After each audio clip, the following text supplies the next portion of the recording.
2 over Canada. Remember, those are the first group matches for them of this qualifying Group C at this 2026 BWF Uber Cup here in Horsens in Denmark. Thank you.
One, 2, 3, 4, 5, 6, 7, 8, 9, 10.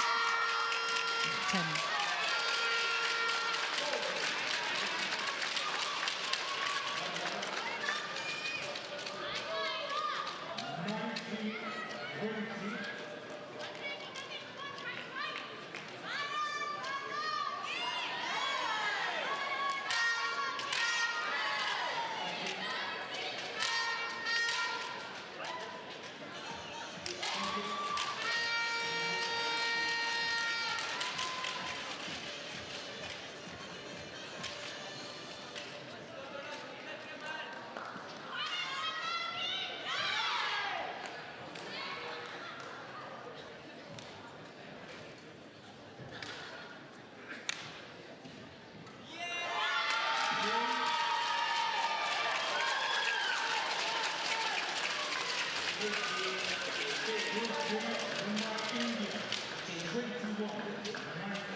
Horsens is an ancient medieval town on the east coast of Jutland, about 50 kilometres south of Aarhus.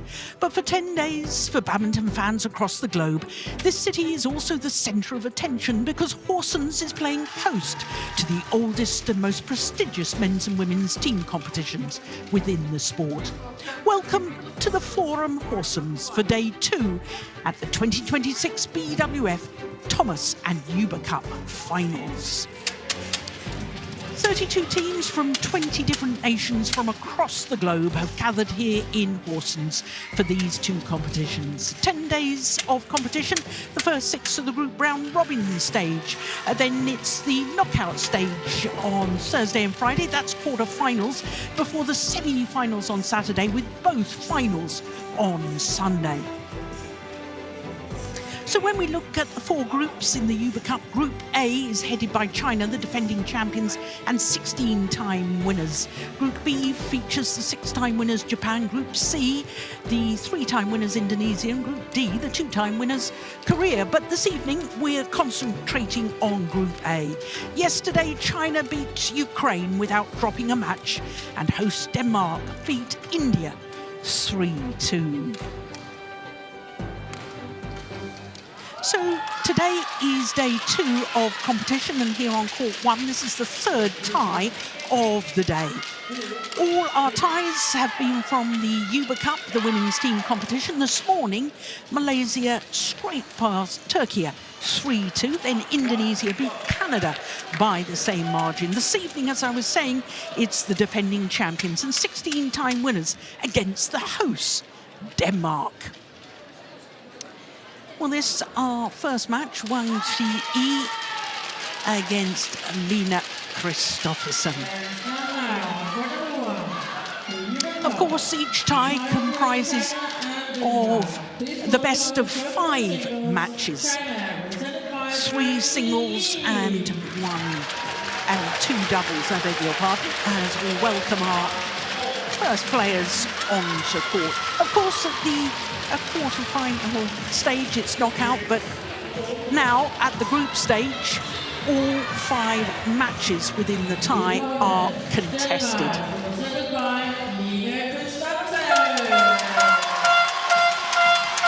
Yes, there's a huge roar you can hear in the background as the Master of Ceremonies was introducing Lina Christophersen of Denmark.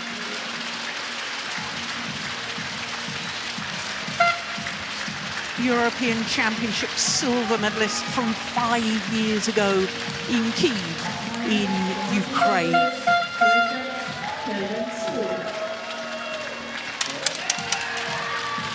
She played first singles yesterday in Denmark's match against India and lost to Kusala Venkata Sindhu.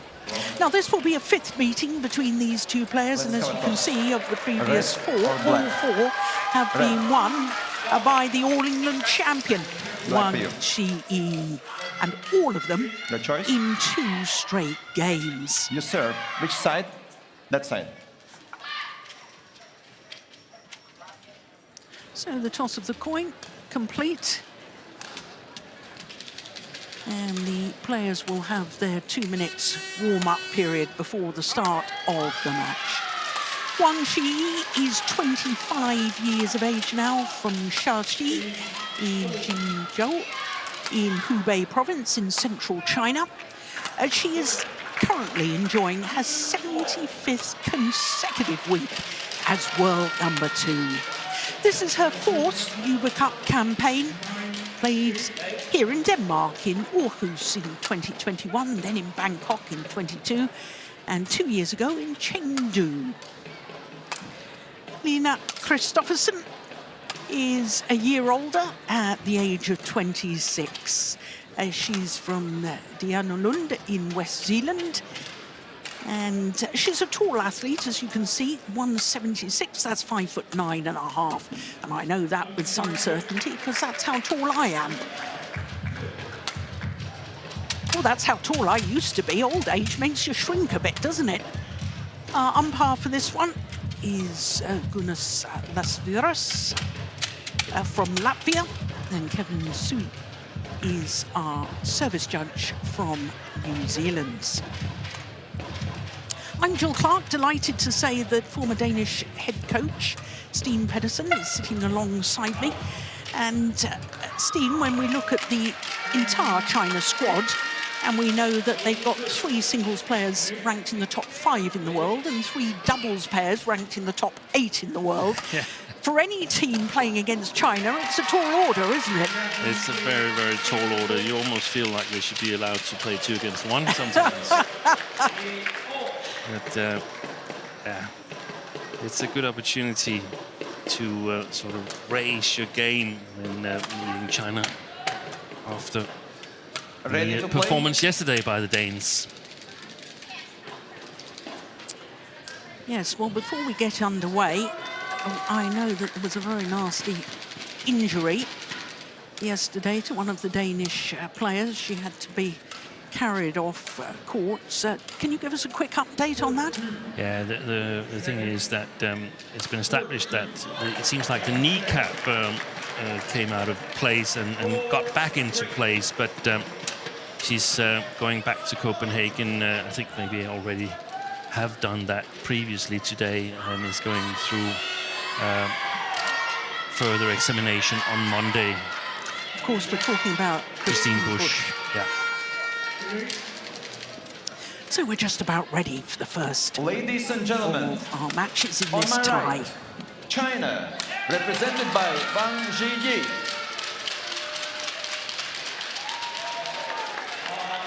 And on my left, Denmark, represented by Line Christophersen.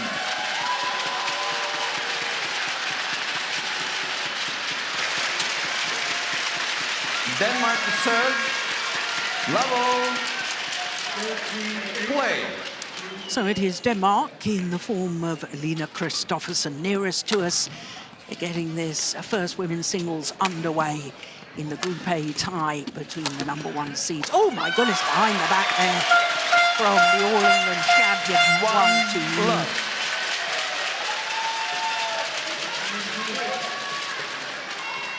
5 tournaments so far this year for Wang Zhi Yi and 5 finals.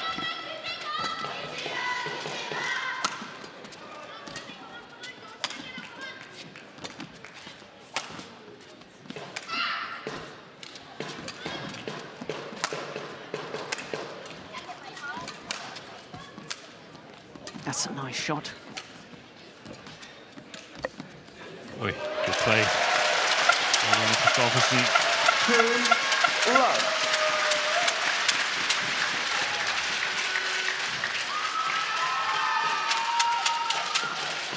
Well, what's interesting about these 2 players, Steen, is they were both medalists at the World Junior Championships back in 2018 in Markham in Canada. Yeah, that's right. And Line Christophersen was the silver medalist, the first ever European to contest the girls' singles final.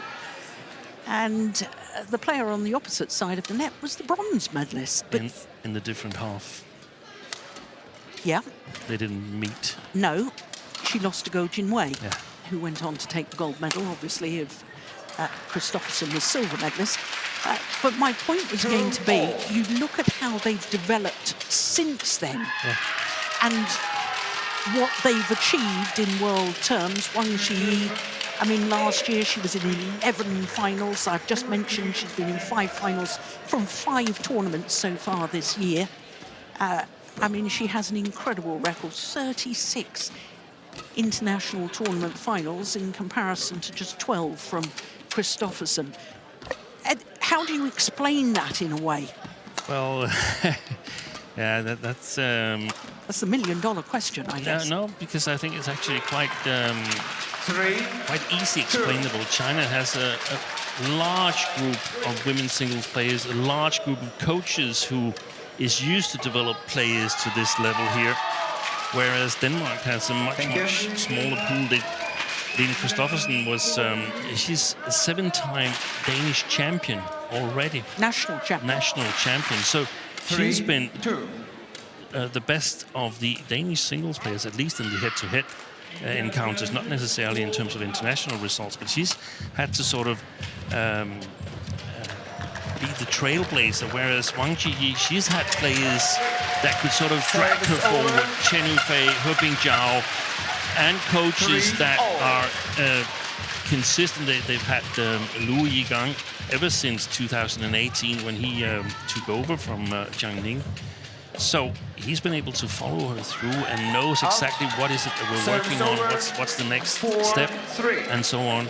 And there, the Danes have, in my opinion, been a little bit more searching for finding the right formula. Yeah. And I think there's some positive signs for Line Christophersen, but there's also some setbacks from time to time. But I think recent year or so, there's been some positive signs. And I think we see here in the opening stages that she can play, but the problems comes when the expectations rises, her own expectations, and of course she feels the environment have some expectations for her as well. The only European ever to win a silver medal at the World Juniors. That's what I said just now. Yeah. First ever European to contest a final. But you think of first ever medalist as well? Is that true? Yeah. Marin didn't get a medal. Yes, she did. Did she? Did she get a bronze? Yes, it was the year when it was Ratchanok, Okuhara, and Marin. They were all three were on the podium at the World Junior Championships, weren't they? Strong junior era there. Yeah.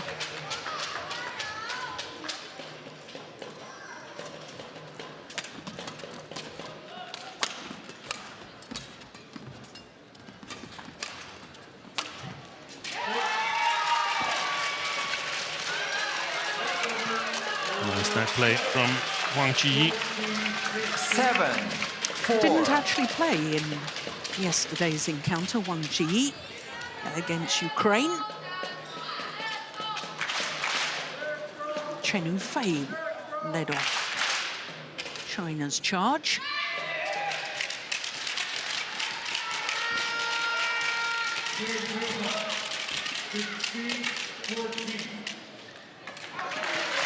Long of the back line. Service over.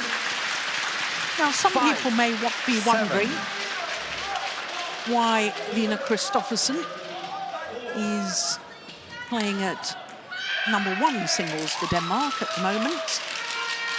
And especially when the seeds for the Thomas and Uber Cup were determined from the world ranking of the 17th of February earlier this year. But the individual rankings for players on how they're placed and who's got to play #1, so you can't choose who's going to be #1 for your team. You must go for the world rankings, and it was the world rankings you were telling me earlier today, Steve, from the 7th of this month. Yeah, the cut-off day for naming players for the squad was the 10th of April, and the ranking from the 7th of April determined the rank in the singles and also in the doubles disciplines, where some pairs have notional rankings if they play in odd combinations, as we see from time to time. We're going to see it later on in this match as well.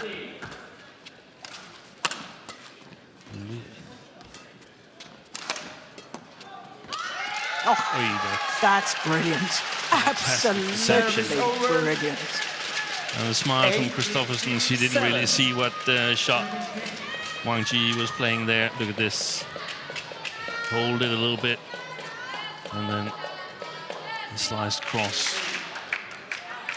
So once you sort of swayed your weight to the wrong leg, there's nothing you can do as a player. Good follow-up. That's a really good follow-up. 8-all.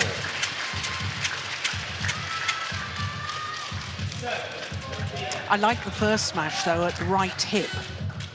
Yeah. That forced the weak defensive shot.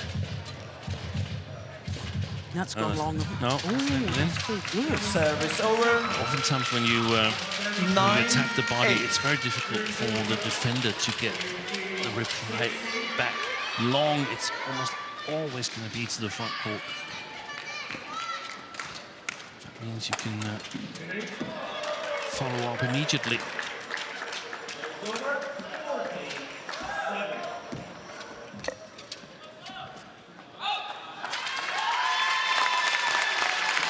Ten, 8.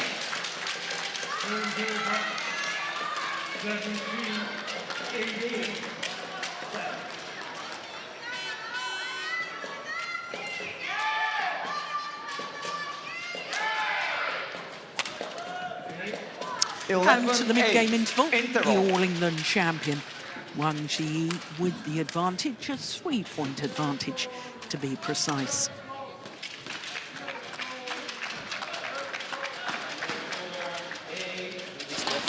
Ja, det bliver lidt kort her. Så. Kan du godt stå bedst? Men har du en helt nede, så det bliver som krydskort, det bliver krydskode. Og så bliver det med... Når jeg er helt med. Ja, når du løfter den helt op, ikke? Ja. Så skal du presse igen mod hjørnet, okay. Så bliver det med at være lidt åben, så spiller du hårde. Ja. Jeg får væve lidt at pumpe dig meget med de krydskort. Court 1, 20 seconds. Court 1, 20 seconds. Players on court. Coach, return to your chair.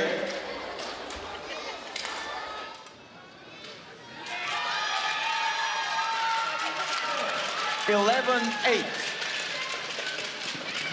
Play. So 11-8 in this opening game as play resumes. Did you manage to catch any of the coaching there? I actually didn't, because it was very, very low sound. And normally in Denmark we have these personal microphones on the coaches, and I don't think that's the case here. So there was a lot of noise coming in. But it seemed like it was very specific coaching by Rune Ulsing. I heard something about some cross clears and cross slices. Wait, good, nice play by Wang Zhi Yi there. Look how early she's taking it, and again. That's super. Look how she was perfectly poised as well. It wasn't just taking it early. Look at how she's perfectly in balance. Yes. Look. And a little wiggle with the racket head, Yes. and Christophersen completely stranded. And that's one of the differences that we're going to see in this match here. The shot quality at very, very high pace from Wang Zhi Yi. 14. That was 3 quick points where it's like she's pushed the gas pedal a little bit here after the interval. Yeah, 3 since the interval, but it's 6 straight points in total. Yeah.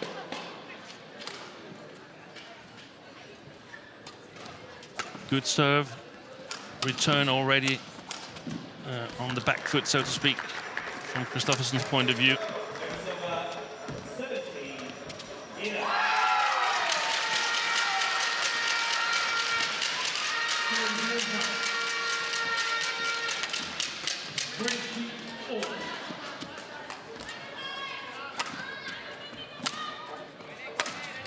That's super play. Oh, that's fantastic. The exhibition play by Wang Zhi Yi. 15-8.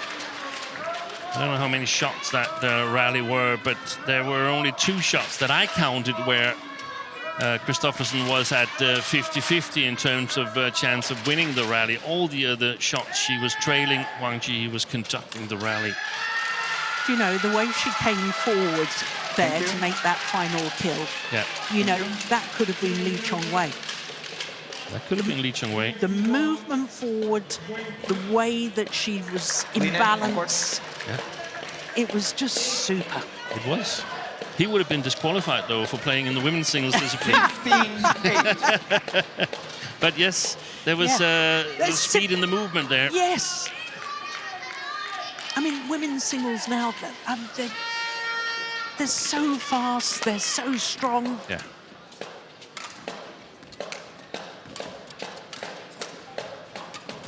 It's gone wide. Yeah, well left. And this is what Over. I guess all the Danish players can use this team tie to this evening against China. China, huge favorite. Denmark has never beaten China in the Uber Cup. and it would be a huge sensation if it happened tonight. But what they can use it for is to get the experience of what does it mean to be top 5 in the world. Yeah. At what pace do I need to execute? At what pace does it count if I have like 3 choices in my own pace for a certain shot? Well, in this pace, there might only be 1 choice, and that's the thing that the opponent is aware of, that when you are playing faster than your competition, then things become easier. That was a big miss from Wang Zhi Yi. 10-16. And that's so valuable for Christophersen and for all the other Danish players, if they can remember how this feels. Yeah. I recall once a men's doubles pair coming back from tournament saying they played opponents from, I don't know if it was China or Malaysia, and they said it felt like there were 3 on the other side. So, okay, then we have to play against 3 in practice, because we need to get used to that kind of pressure. Well, there's a challenge here. I saw it as in.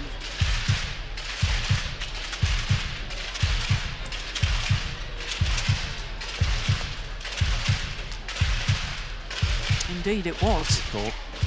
Challenge unsuccessful. 1 challenge remaining. Service over. 17-10. Play.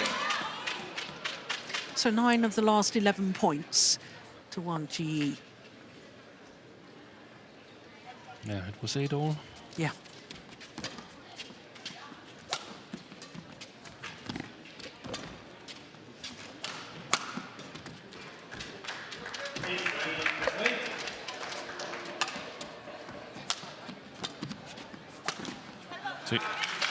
A lot under pressure there when she hit that shot. Christophersen a little less under pressure. She might have been successful. But here, perfect shot from Wang Zhi Yi. Look at that.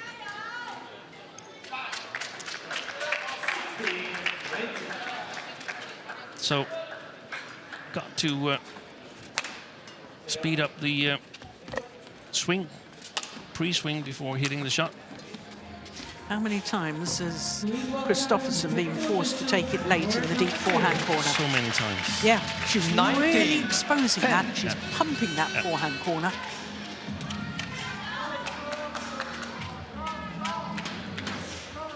Look at Fantastic that. touch. Isn't that wonderful images too. 2 points away from his opening game.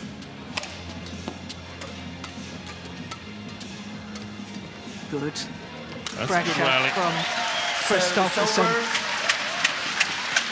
11-19.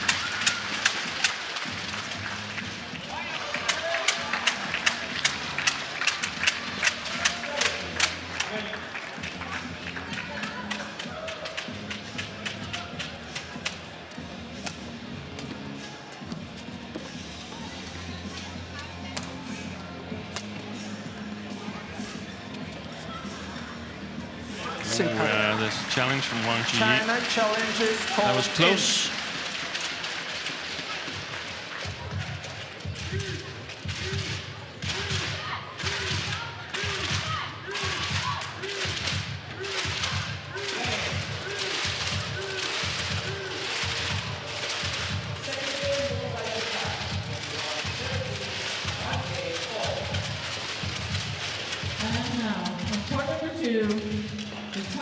Oh, it's a good challenge. Correction out.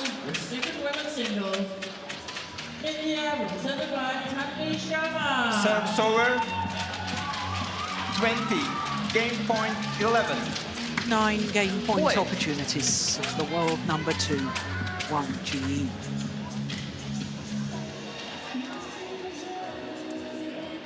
Game. Opening game, First game won 21-11. by China, 21-11. And quite frankly, from 8 all,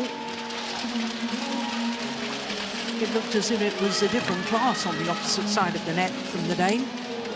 It was a different class. 21-11. Men 17 minutes. Vigtigt, når det høje tempo kommer, og vi ikke kommer til bare at spille med. Ja. Ikke? Så det er ikke så drejer under trådene, så spiller vi bare en lige. Eller vi drejer herovre, spiller bare lige ned. Vi er nødt til at komme ind og få det. Så må du bare dreje tilbage til farten lidt ud en gang. Eller spille det helt hen over. Det der med noget, du får godt tage. Men det er nærmest lidt nede, og lidt inde, hvor du spiller. Så kommer du hurtigt op og lægger dig. Så står det der og skubber lidt ind, og så løfter du. Og så får lidt bid i din løft, når du gør det. Hvis det bliver for langsomt, så kommer hun under. Så tænker du... Ja, vi sørger for at få arbejdet fra det.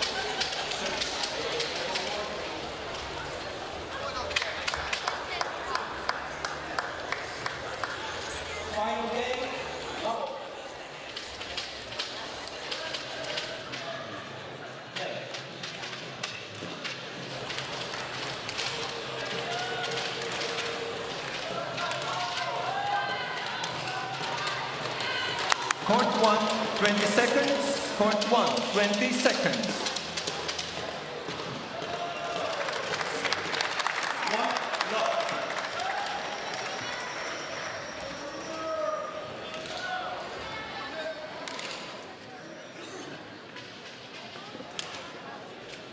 Second game.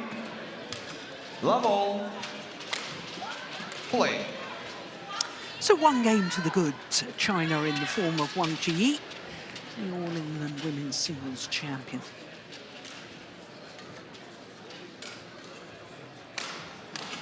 (21-11) opening game. And as I was telling you before the interval, from 8-all, he really did pile on the pressure. 1-love. Now, anything that you managed to pick up from the Danish coach about what they're going to try and do now? Still very, very difficult to hear, and I can see that now is a personal microphone being added to Rune Ulsing, but I managed to hear that they were discussing what to do when Wang Zhi Yi is playing in the pace that we saw her playing from 8-all, that somehow Line Christophersen has to break out of that pace. Exactly how she was going to do it, I couldn't really hear or understand how that was supposed to work out. But they were concerned, which they should be, about the pace that Wang Zhi was playing in. That landed in. Service over. And that's what she thinks of that decision. Yeah. Did you see that? She Yeah. tapped herself on the head with her racket afterwards. Yeah, because she could have played it, you know. She left it because she thought it was going wide. Yeah. On the line. Service over. 2-all. It's not a sort of like tap on the head to say, oh, I need to play that better to win this match. It's a tap on the head to say, I need to play this better to beat my competitors in the finals of the big events, especially a certain Korean player. Oh, you should misjudge that as well, according to the China linesman. challenges called in. Well, the last time she played that certain Korean woman, An-se Young, was in the final of the Badminton Asia Championships. Was An hour and 40 minutes. long, grueling match. I was thinking about it when I saw that blue strapping on the shoulder there. Normally, the playing conditions in Ningbo is a bit to the slow side. That could have been the case here as well. Well, here's a challenge from Wang Zhi Yi.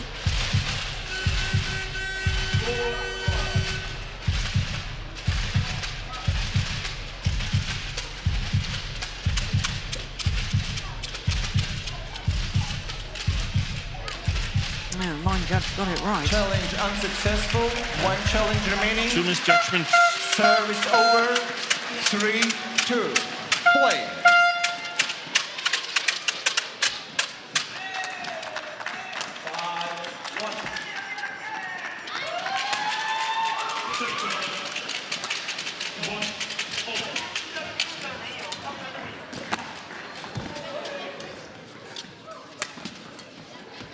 Good Nice. defense. Very nice. Another thing I think that maybe Wang Zhi Yi wants to get herself mentally in the right place, Steve, is of course, this I was telling you was her 4th Uber Cup campaign. Yeah. She's played 9 matches within those 3 previous campaigns. Thank you. She's won 8 of them. Thank The you, only Wang. time she lost was the 3rd women's singles, the 5th match of the tie of the final in Bangkok in 2022 when she 4-2. lost to Simu Jin. And of course, Korea won the Uber Cup. Yeah. So there's an awful lot of hurt probably from that match. I know that she's played since in Service Chengdu over. 2 years ago, and she was part of the 3-4. winning team. But a loss like that probably hurts. She's probably does. sort of saying to herself, "Yep, now I'm leading China's charge. I'm the captain. I'm sort of the captain. Yeah, And I want to lead from the front." And I mean, the All England title, that was Service fantastic, over. but in many 5-3. ways it just piles on the pressure. Yeah, The expectation rises. You know that now you've gotten one of the really big titles, but that also means that you're expected to deliver on other occasions. nice. That's the beauty. Service over. Turns to her 4-5. coach after the rally, points to the round the head corner as if to say, was it going out? I think she was right to play it, and certainly if you can play a winner like that, why on earth wouldn't you? Nice. Service over. 6-4. You know, sometimes I think with Line Christophersen, when I see that she can hit shots like that, Yes. to me that's Thank a you. little reminiscent of Tina Baum. And I think back to Tina Baum when she made her breakthrough, which was at the Japan Open of 2007. And suddenly, once she had beaten some of the top Chinese players, then she had belief in every match that she started to play. And I just sort of feel with Service Christophersen, over. maybe she needs that same one breakthrough. 5-6. I think so too. I think so too. Alongside with adjustments in her game and developments, and perhaps beating Wang Zhi Yi is a little bit off limits at the moment, but there could be 6-0. others a little bit lower than Wang Zhi Yi in the rankings that could be the target. Yeah.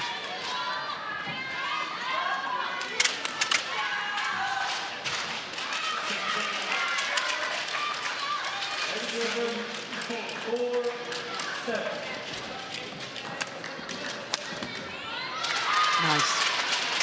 7-6. Has to be said, the clear was a little short of where she takes this one. We can't see quite where she took it, but you can see probably from the angle of her shot that it was highly improbable that she played that from the back of the court. Service over. Here we have the Danish team. 7-all. It seems to me that it's not the same amount of drift as we saw yesterday.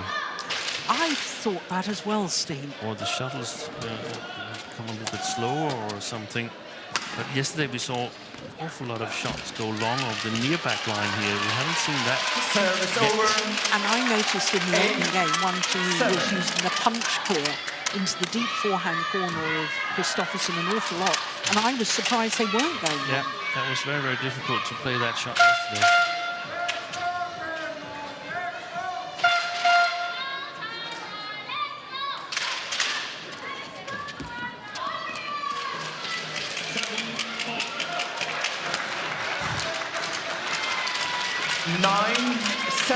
Nothing wrong with the idea.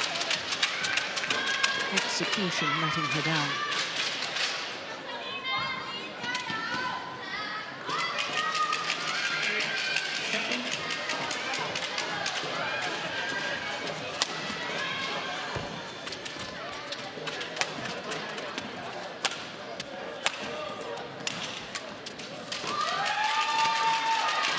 There's the forehand corner again.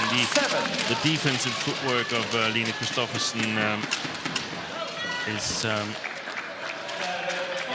quite as strong as her more offensive movements.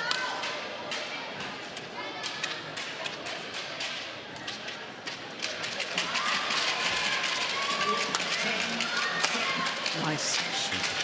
11-7 interval.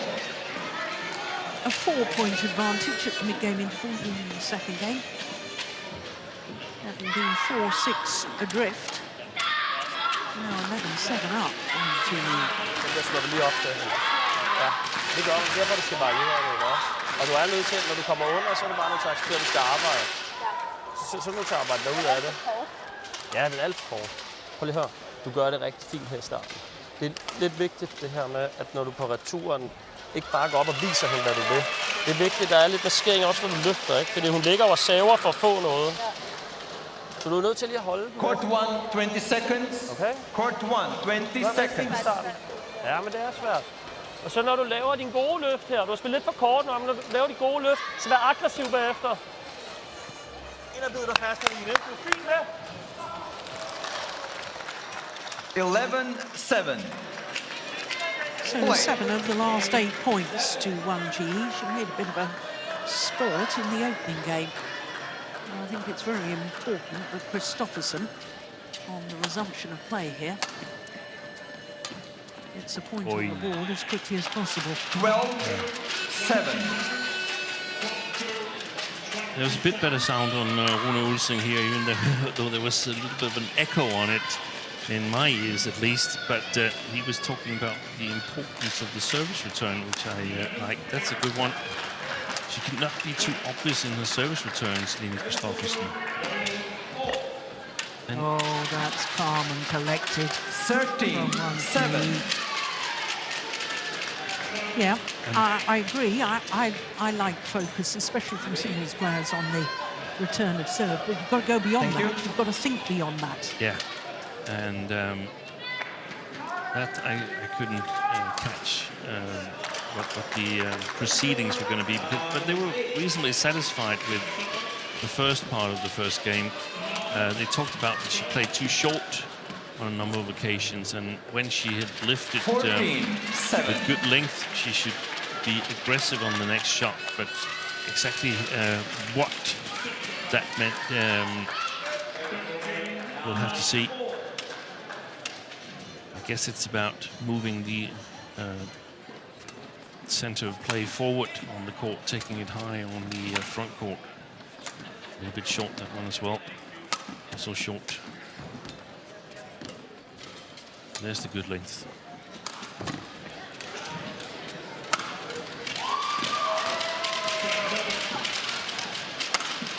Yeah, that's a good rally from Christophersen. Yeah. 8-14.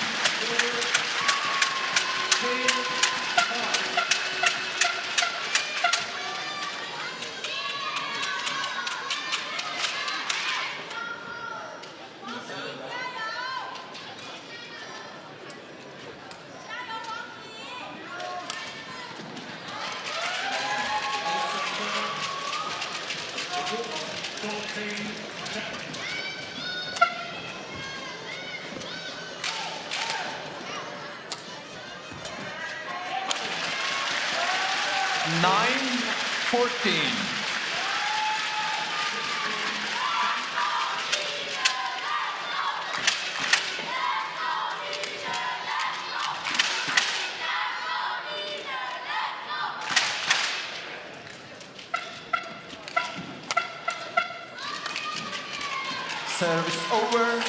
Yeah, a little sort of 15, jump up and down 9. in frustration there for Christophersen. Yeah, and that's understandable. That's a shot. It's never a winner, so you can't really afford to make errors.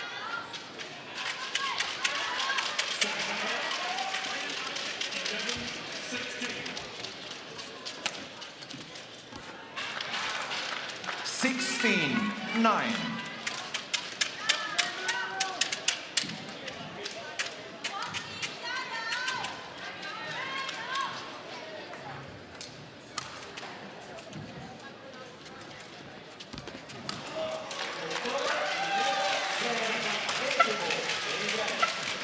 Nice. Oh, it's gone wrong. Oh, that's a pity. A little bit of a loose reply from Wang Zhi Yi. And we talked about this development perspective here, and when the Danes analyze this match, then it's important to realize that here in the second game, it's not a Wang Zhi Yi that plays 100%. She's won the first game to 11. She was leading 15-8 or so. She knows that she's going to win this match. Yeah. So even if Christophersen plays some good rallies here, that might not be enough if Wang Zhi Yi is playing 100%. That's a nice shot. Yeah, well played. Very well played. And that's how many good shots consecutively it takes to actually score a point. Yeah.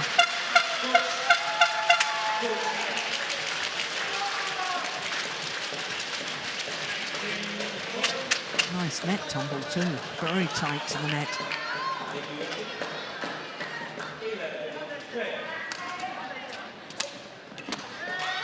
Service over. 18-10.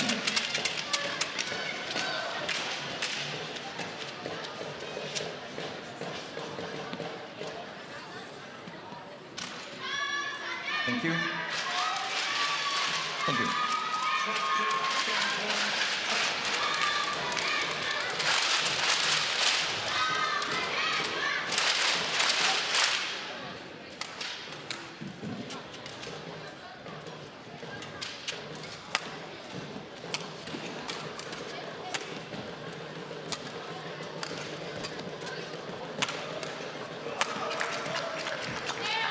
Nice game wide.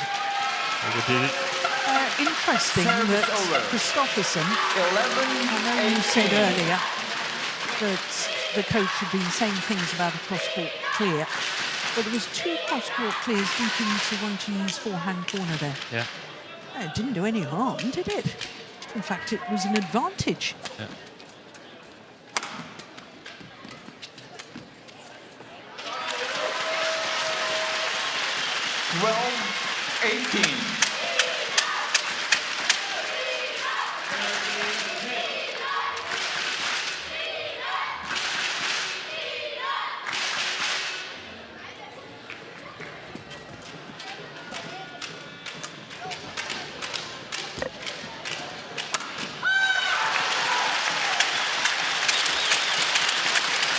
The Danes getting to the net first, you know, Steve. She's quick in the offensive footwork.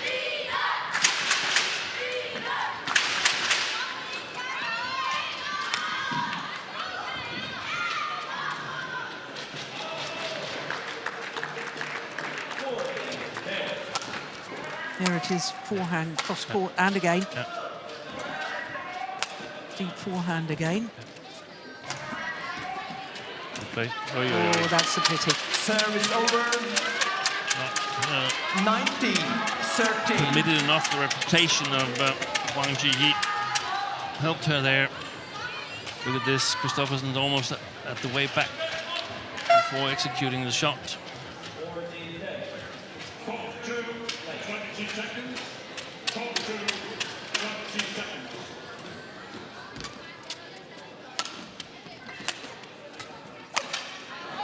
Service over. I recall that back in 2018, 8 years ago, I commentated on a decider between Denmark and South Korea.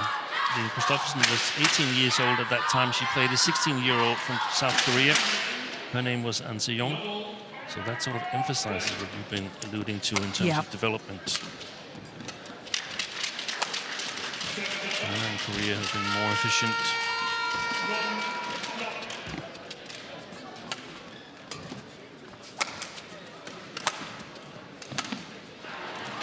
Service over. So it's match point opportunities 20. here. Match point. For 14. Wang Zhi Yi to get China off to the perfect start against the host Denmark.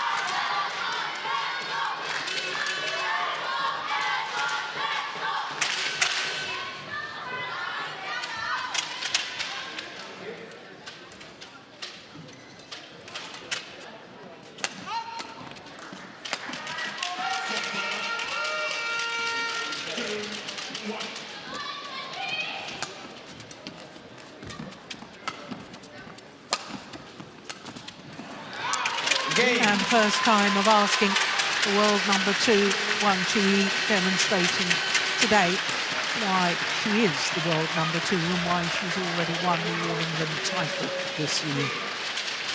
Very good performance by Wang Zhi Yi, but there were certainly signs in that to me that Christophersen is on the right track.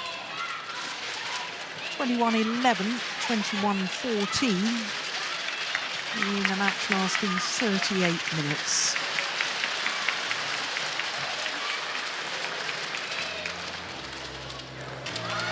So her first match of the campaign. And she finishes looking very relaxed and very much in control.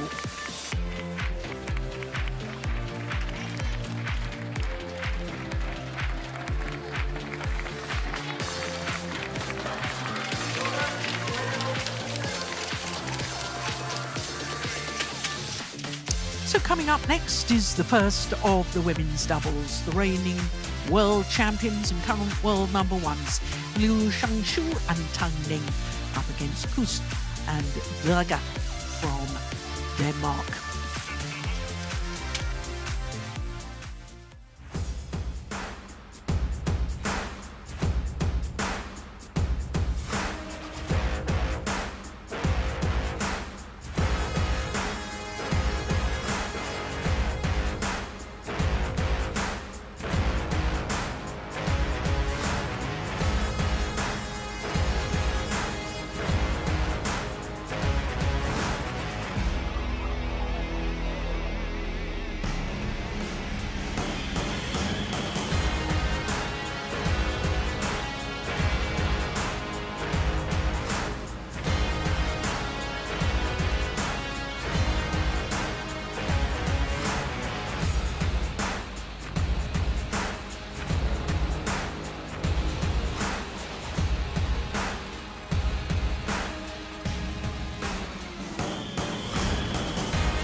Welcome back to Horsens, and this the uncovered bridge, a steel lattice bridge, lay hidden for many years, forgotten in fact for over 80 years, but now enjoyed by all the locals. Well, our second match of the tie is the first women's doubles, and it's Liu Shangshu and Tang Ning, reigning world champions for China, up against Kus and Verga. Well, as far as Denmark are concerned, I think it's fair to say that they're in a transition phase in women's doubles. This not a regular partnership at all.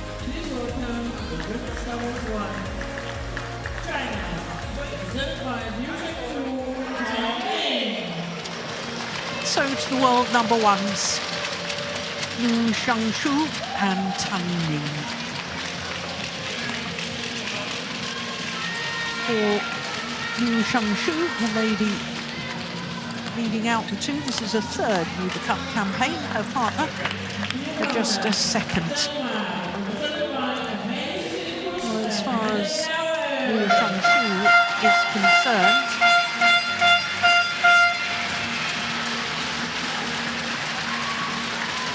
has never lost a match at UBA Cup campaigns.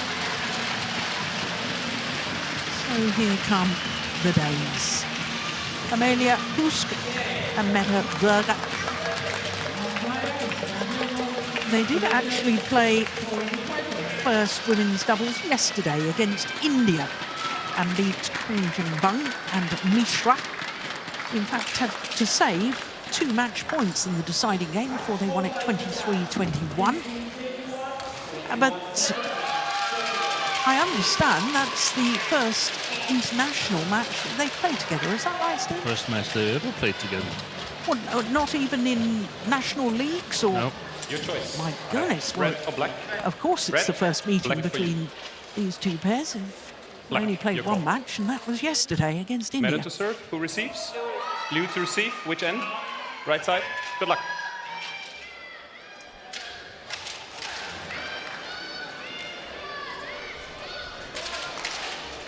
Well, as far as Kusk is concerned, I know her better as a mixed doubles player with Rasmus Espersen. Well, Liu Shangshu turned 22 earlier this month. She's from Liaoning, coastal province in northeastern China. 175 equates to 5'9", and they're enjoying their 67th week as world number ones. It is their 3rd spell. That's not consecutive weeks, but 67 weeks at the age of 22. And as we'll see in a moment, Tang Ning is 23. She also had a birthday earlier this month. She's from Hunan, Mamluk province in south-central China. Hunan means south of lake, and it's referring to Dongting Lake. And they've been in 4 finals this year from 5 tournaments played. Amelia Kusk is 24 years of age. And there you can see no ranking with her partner in doubles, which confirms what Steen was just telling us. Has been as high as 33. And very much, I think, concentrating on her mixed doubles, but I'll ask Steen more about that in a minute after we've looked at Mette Berger, who's 22 years of age. About the same height, the 2 Danes, 1 centimetre in it, so that's just under 5'6".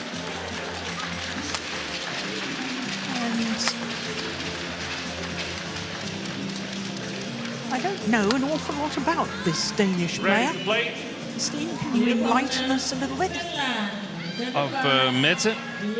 Yeah. In women's doubles, yes. In women's doubles, yeah. The thing is that, as you mentioned, they're not regular partners at all. Amelia Kusk was playing with Natasha Antonissen, and sort of like the main Danish women's doubles challenge. But Antonissen, following the Danish national championships, decided to leave the national team, and that left Kusk without a partner. And she's still not having a regular partner in women's doubles. She's still playing mixed doubles with Espersen. Mette Berger plays with Katrine Wang. And what is said by the Danish national coaches, they're also going to play following this event, Berger and Wang. So this is not a new combination. This is a Ladies and combination gentlemen, for UBA Cup on my right, so far. China, represented by Liu Shangshu and Tan Ning. Daniel Wolf from Austria making And on my the left, introductions. Denmark, represented by Amelia Cecilia Kusk and Mette Berger.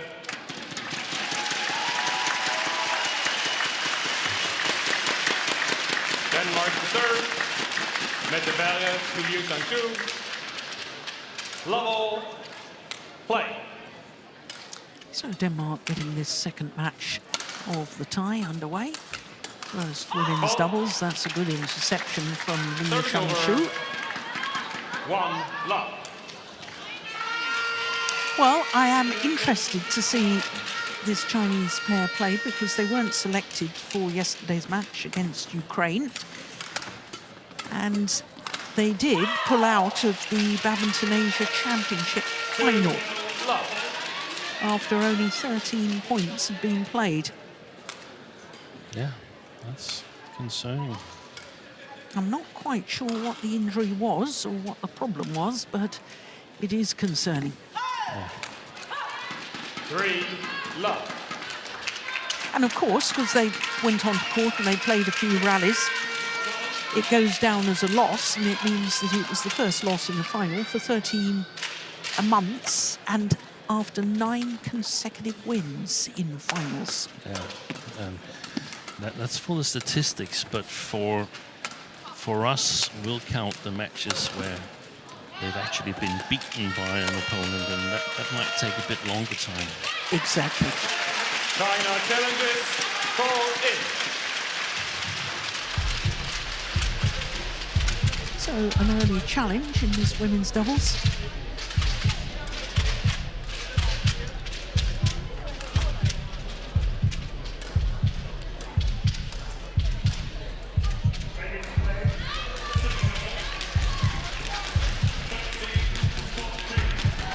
Challenge unsuccessful. 1 challenge remaining.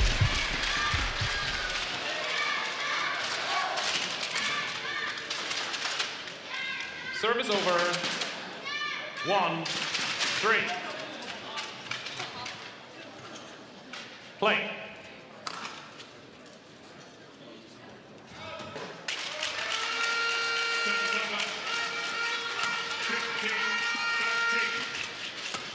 Fault.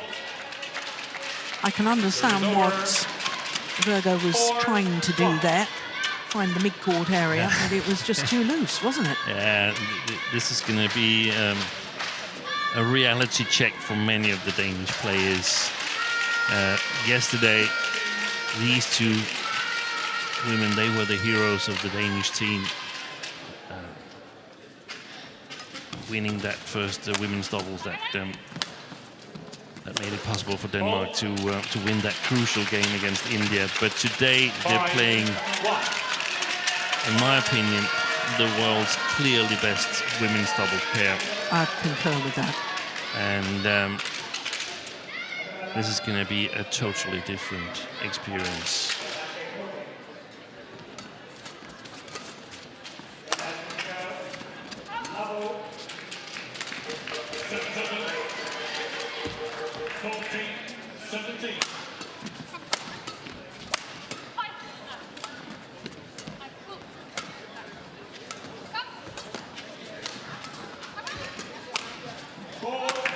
Missed it. Yeah. As you said in the opening, Jill, the Danish women's double is in a, we call it transition phase. I would call it the total rebuild phase, because I don't think, results-wise, I don't think Denmark has ever been at the level that they're at the moment. And that means that there's a lot of focus and emphasis on both young players, but also players that are reasonably inexperienced at international level. And there's a project going on where there's some extra attention on some of these players that might not have international results at the moment. That sort of warrants for that amount of attention and exposure and support they're getting, but it's necessary because Denmark has dropped a lot in level in women's doubles since Richard Julen Pedersen made the Olympic silver medal and the All England gold in 16 and 18. I think there hasn't been a pair as outstanding as that, but that is outstanding results, an Olympic silver and All England Absolutely. title. Best But ever. I think you've got to also talk about Florent and Horsens. Yeah, To a certain extent. I mean, they were a top 20 pair, weren't they? they were a top 20 pair. They were relatively inconsistent, but they played very, very good Olympics in Paris. Yes. Service over. But from a Danish perspective, if you're not really making finals consistently in the European Championships, that's what Denmark has been used to do in women's doubles for quite some time, and no longer being able to do that's And what they expect. And on the other hand, you could say that these young Mette Berge, she got a bronze medal a couple of weeks ago in Spain, together with her regular partner Katrine That's Wang. right. And that was quite positive for the young players trying to make their way forward in the women's double.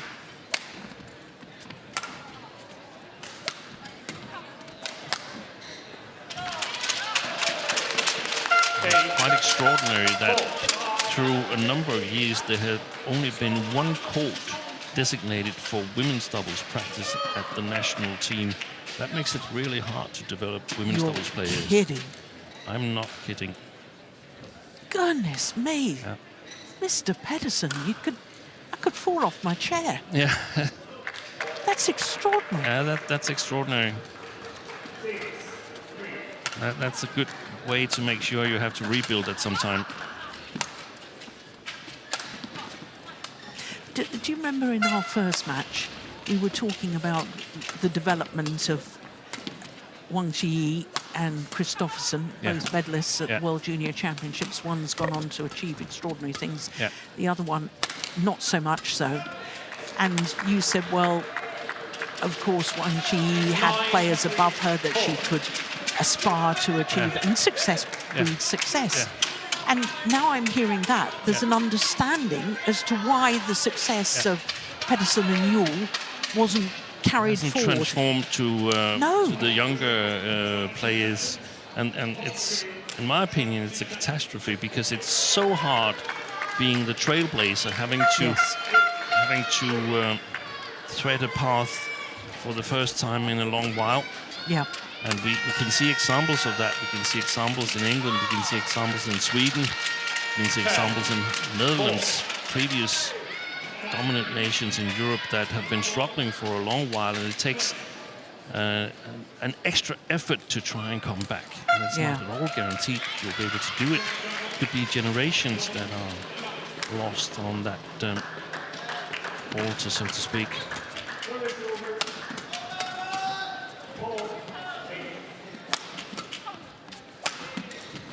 Nice block.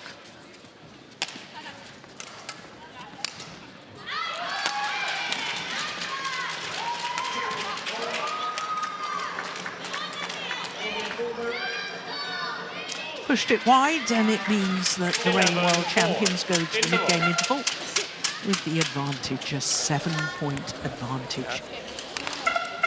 8 minutes played. Stille og roligt. Dem, du har fået hernede foran dig. Du har stresset lidt for meget på dem, og tænker, at du skal lave et eller andet på dem. Når du er i gulvhøjde, så må du bare sende den op igen. Og det gør ikke noget, du ikke flytter den. Specielt ikke, når det er hende den mindre af dem, der står dernede. Så holder vi hende bare dernede. Bare send den op til hende igen. Ikke for kreativ hernede fra. Så når vi kommer frem med de her steder i defensiven, så må vi gerne prøve at tænke lidt i nogle af de ting, vi træner også. Det der med at finde de der områder, så vi ikke hver gang spiller helt blødt eller helt hårdt. Så find den der på siderne af dem, ikke? Og vi lige går ind og møder dem, så vi finder de der små vinkler på dem også. Ja. Ude af position på bagbanen, pas på, om vi slår for hårdt. Nu kan man bare sende den hen over dem igen, frem og stå.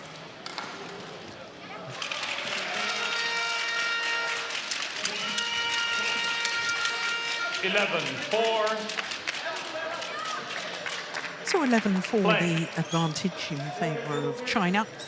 And Liu Shangshu and Tang Ning.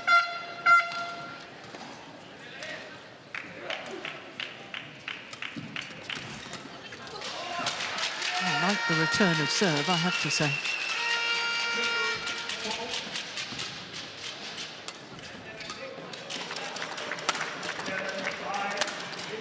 Oh, that's beautiful. Oh, what a pity. That would have been the shot of the day had that landed in. Now, Steen, I'm really interested to know what the coaching was there, because there's very few pairs in world badminton that can challenge this Chinese pair.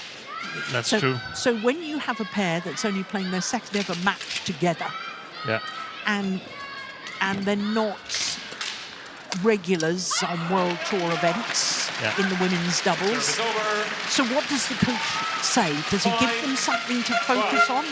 What was the coaching? Yeah, I liked coaching. Anders Christiansen said that he felt that Mette Berger was trying to be too creative from a low position on the front court, trying to find some gaps that aren't there, and that's sort of like typical that you can get away with that in the continental tournaments, the challenges, the series tournaments. Here, against the best pair in the world, you have no chance. So just lift it again, especially if it's Tan Ning at the back court, and then if they get into a good position on the mid-court area, and try and find gaps instead of just playing soft or hard back. Try to find gaps in the mixed court. That's a beautiful shot there by Mette Berger. And I like that because, I mean, there's no reason for the coach to be too submissive or anything. Just coach as this is a match that we're really trying to do our best in. Yeah. And it's up to Liu Xiangxu and Tan Ning to sort of raise their game to close to the 100%. Then the Danes are gonna get their noses punched. But if they're not at those 90 to 100%, if they're a little bit lower, the Chinese, because they feel they got it under control, then there will be chances, and he wants the Danes to take those chances. Didn't want them to hit too hard from the back line because they realized that if the lifts are okay from Liu and Tan, there's little chance that either of the Danes are killing it from the backboard. So I really like the coaching. Good.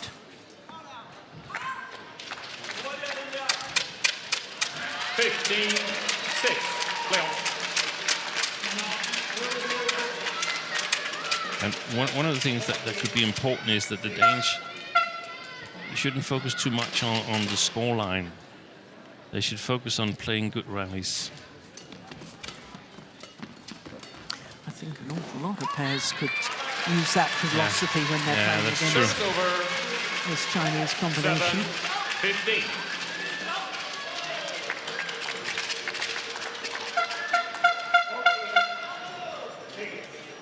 Yeah, wipe the court, please. Can you wipe the court?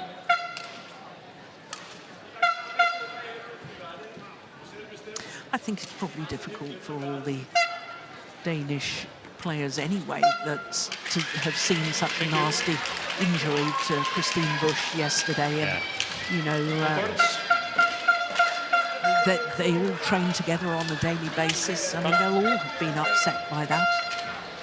They were, and it's tough to have to go out and play immediately the day after. We're staying at the same hotel as the Danes, so we saw Christine Busch at breakfast, and all the Danish players were coming over to her and asking how it had unfolded, how she was feeling and stuff like that. And there was an interview with Alexander Boyer, who played with Christine Busch, and Boyer, she was in tears because the emotions were sort of running high, seeing your partner suffer like that. Well reached. So physically strong, this Chinese combination.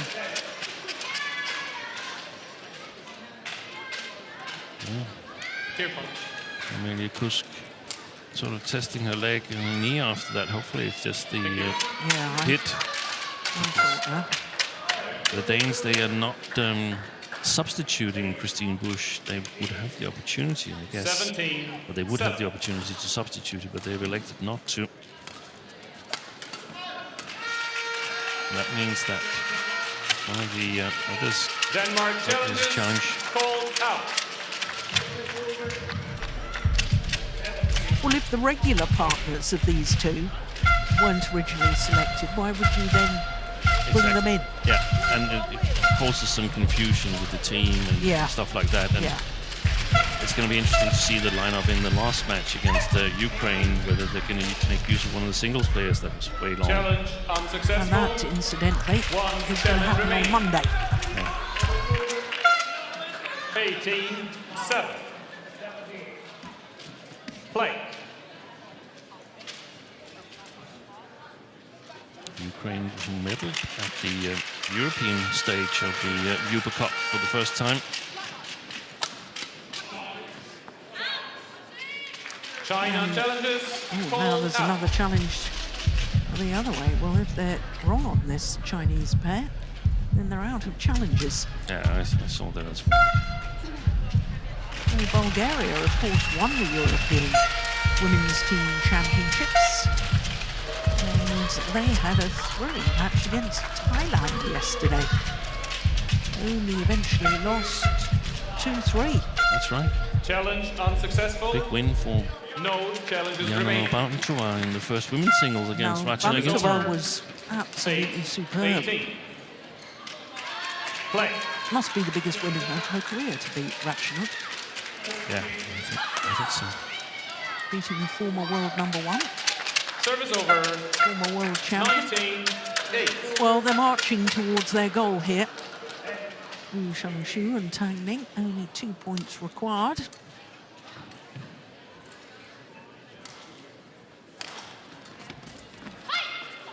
Service over. 9-19.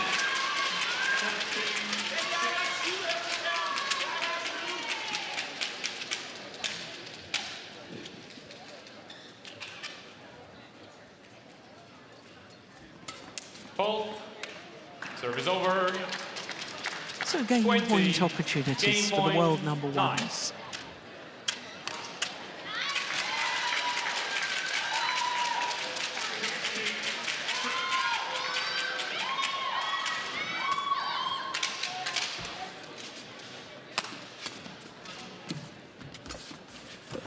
Super. What a shot. Service over. 10-20.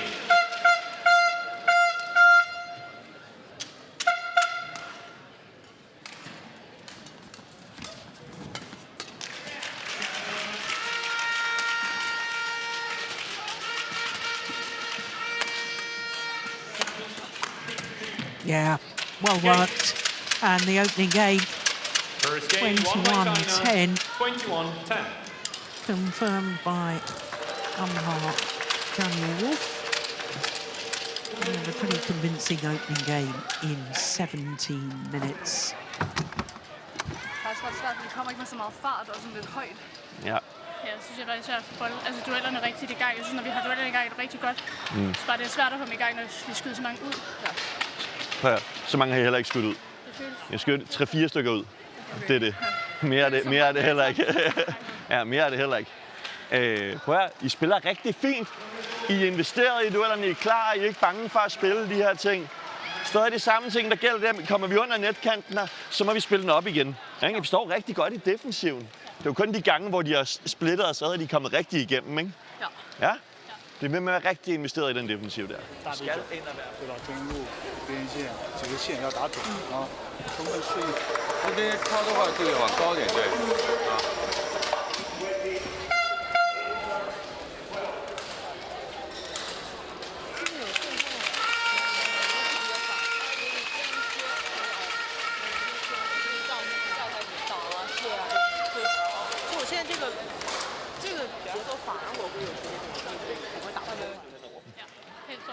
Ja, helst over hende. Og så ender med at investere igen i defensiven. Ja. Hver gang. Ja. Ja?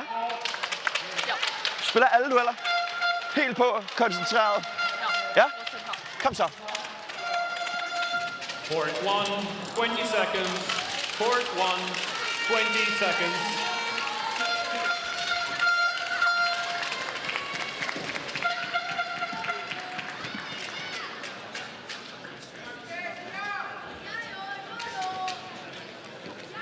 So the players back on court for the start of this second game. Level. Play. China one game to the goods, 21-10 in the opening game in 17 minutes.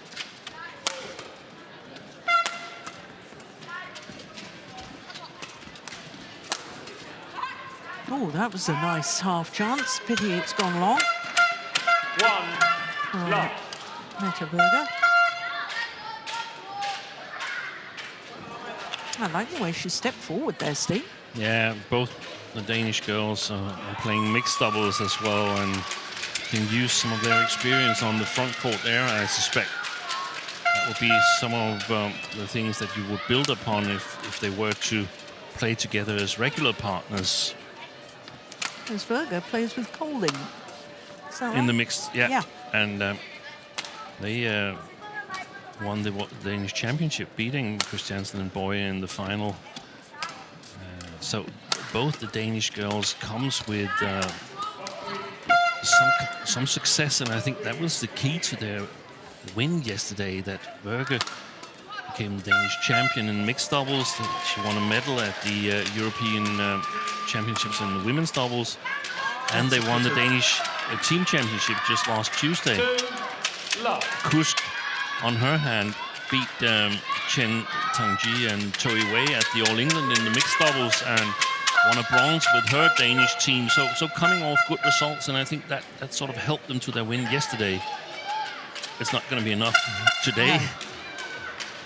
No. But again, Anders Christiansen tried to stay positive.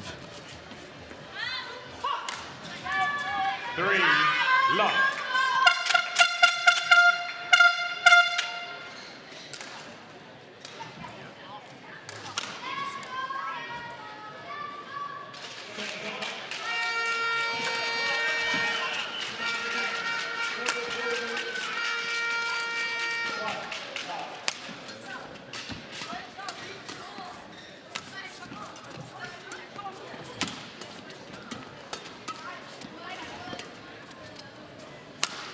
Good rally from the Danish perspective. 4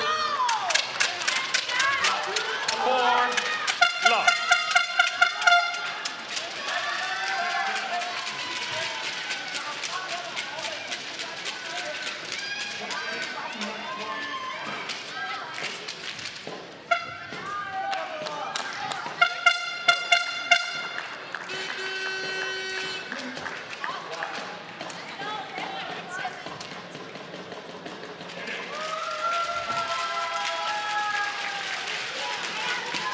Oh, That's it. that's missed by a whisker. Service over. 1-4.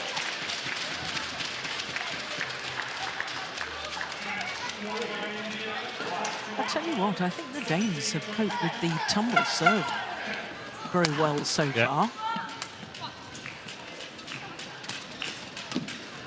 What's going on?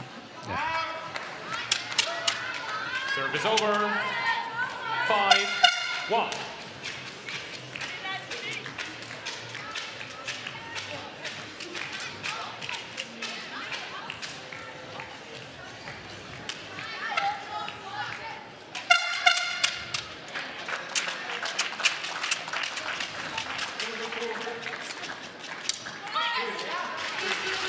Well, it's not often you see that, a clash of rackets with the two Chinese players. They've actually been playing together for all that long. They formed their partnership in November of 2022. Reached the final of 3 of their first 4 tournaments together, winning 2 titles. So, I mean, they had a fairly explosive start to their partnership. Yeah. And that could actually be interesting to hear what Cao Jiangming said to his players here in the interval, because, I mean, you can't get them to play 100%. That's impossible. But what does he actually say? Does he choose a thing that they should focus on? Yeah. Or is it just court time? Cao Jiangming here. On the right, as we looked at them. Yeah. Interestingly, he was a very fine mixed player. He was. And do you think that he's translating some of that mixed experience into his women's doubles coaching? Do you think that the women's doubles players are now more eager to be attacking? And longest rally so far, incidentally, 40 shots. Do you think that's an influence, or maybe not? I think your sort of, it's called heritage, always influences your coaching. Yeah. So so I would definitely think that it's more sort of like emphasizing creative play. Yeah.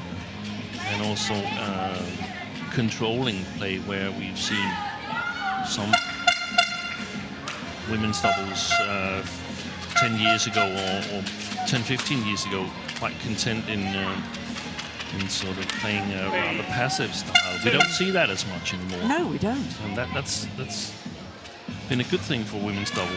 Yeah. But isn't it funny how it sort of goes in phases? Because, you know, I thought the first really explosive attacking pair that I had seen for a while was Gerfei and Hu Jun. We're going back many years now. Yeah. And then it went passive again, then it went attacking, then it was a little bit passive.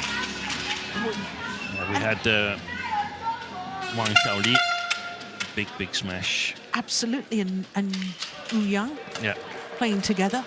They were almost invincible for a couple of years, weren't they? They were. 11 titles in 1 year. But that's normally how it goes, and it's going to be interesting to see also, because of the new scoring system elected here, how that's going to influence the type of players that are coming forward. Yeah.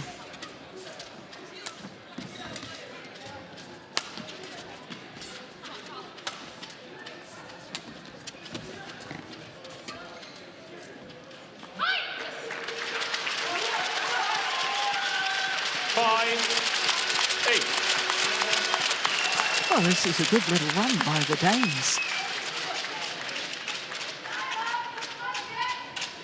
And now, quarter two. Tie between India and Ukraine. Please welcome women's single 3. India, represented by Danica Shima. Oh, that's lovely. Yeah. Just inside edge of the line. Oh, well, that's an extraordinary challenge. Wipe the court, please. Line judge, wipe the court. I saw that as the inside edge of the line. I'm actually sure whether it's on in. I don't know how much, but I would be very, very surprised if that was wide of the line.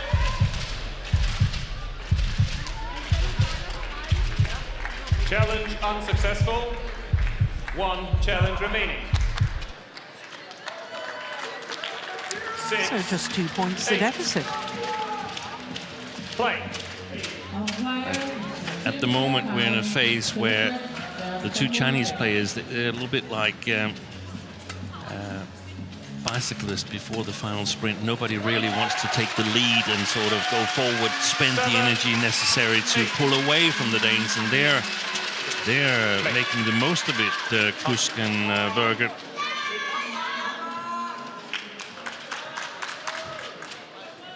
Well, the umpire initially saying no, court can't be mopped. Well, the court attendant can't even see where the perspiration is.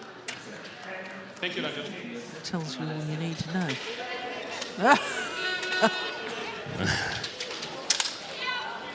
Charge runs up. Wait. Head in hands.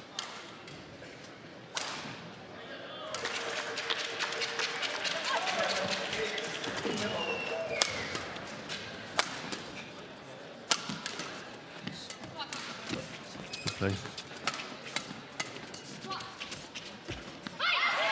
Well, this is Really nice extraordinary.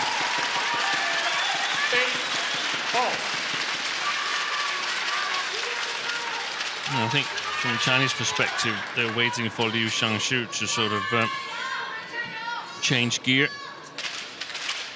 6 straight points for the Danes.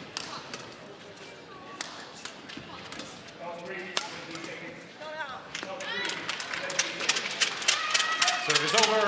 That's normally what we see, that she's the one that suddenly decides that now I need to inject some kind of pace into this.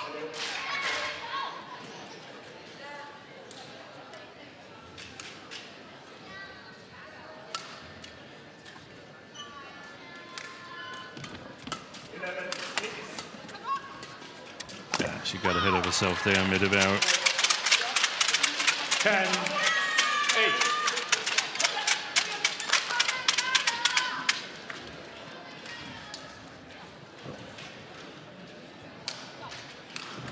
Balance. in a smash and was unable to help Kusk cover the court. Well, since they asked for the court to be mocked, they've won all 3 points. World champions, and they go to the mid-game interval with that 3-point advantage. Men skide godt arbejde her, ikke? Ja. Jeg synes, det er lidt vigtigt, at nogle af dem der, de ligger og spiller hurtigt ind til os, at vi ikke bliver alt for pæne på dem. Og ikke fordi vi skal ligge og trykke den ind over hovedet på dem. Hvis de ligger og trykker den opad i catcheren på os, så må vi gerne give den lidt hurtigt prik tilbage, og så komme lidt fremad, ikke?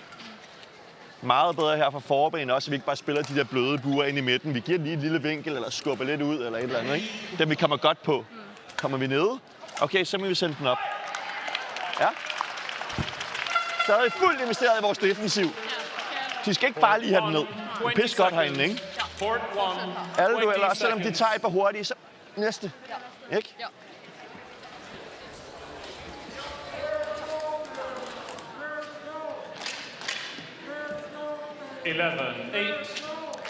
So 11-8 in the second game, having already won the first, the Chinese combination.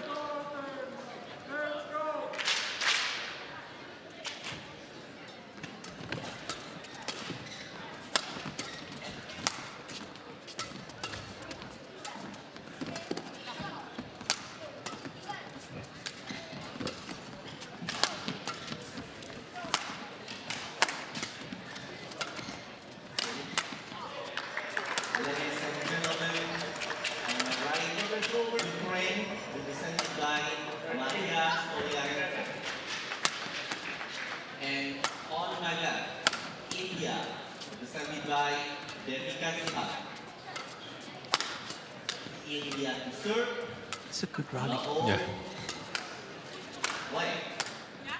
Oh, clever.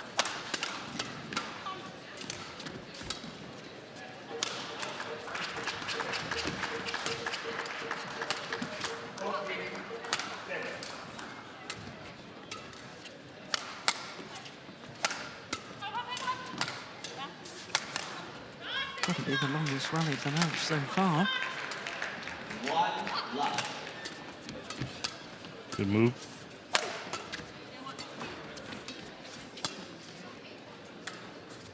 Oh, excellent rally.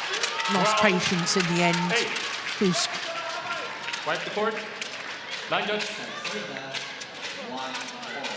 Got 2 twin brothers. And maybe Kusk is also playing badminton. Twin brother? Yeah, 2 twin brothers. She's got 2 younger twin brothers. Ah, I was yeah, going to sorry. say. Yeah. She's 1.5 years older than those 2. Thank you. Are they going to be good?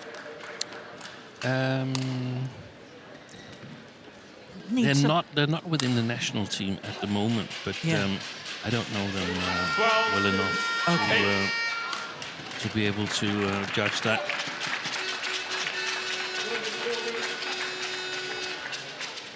Play. They play at national league level, but in a different club. Yeah, that is good. Yeah. You know, since the Danes caught up to 8 all, and then the Chinese pair asked for the court to be mocked, the Danes haven't won another point since. No.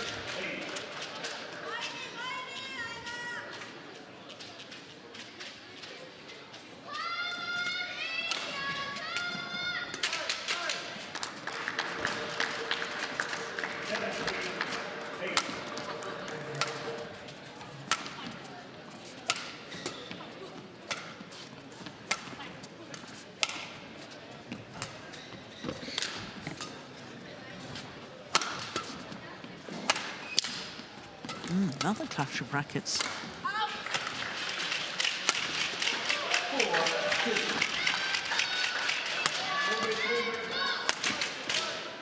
Another good rally. Missed it. Oh, that didn't miss by much. 9-13. But you know, it's amazing because the Danes now don't look afraid when they lift. No. In the opening game, they looked as if they were almost in panic mode. Yeah, and it's about if the Chinese players raise the pace a little bit, then it's going to look totally different. We saw it exemplified yesterday in the men's singles with Anders Antonsen. As long as he was at a too low pace, then Jo Tae-bin was perfectly capable of playing along, even getting the better of Antonsen at the net. And then when Antonsen was able to raise the pace, it was a totally different ball game.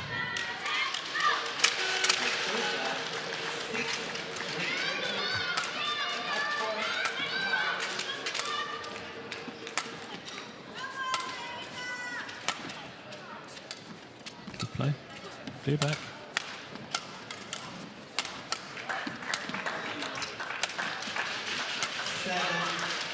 We're cutting Liu Shang-Chu out of this match at the moment, the Danes. That's exactly what I would do if I were the Danes.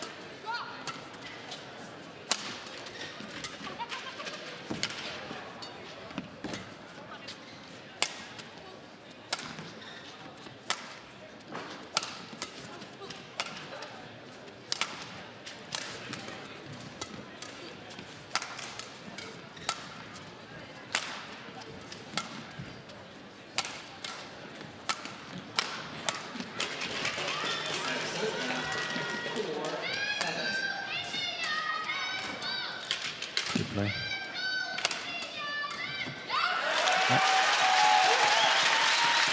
So yeah, that's good work. Basically, the story being told to Leo and Tan right now is we're going to clear. You open up with the smashes, because if we open up, the Danes, if we open up, we're getting punched in the nose because your defense is so brilliant and our smashes are not nearly the same power as yours.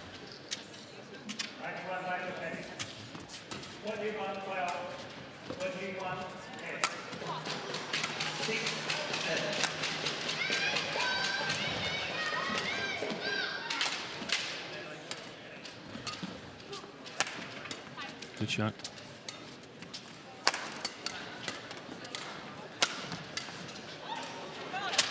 Service over. Terrific shot. And that was Medebau who hit the wrong player in the attack. She hit Liu Shang-Chu.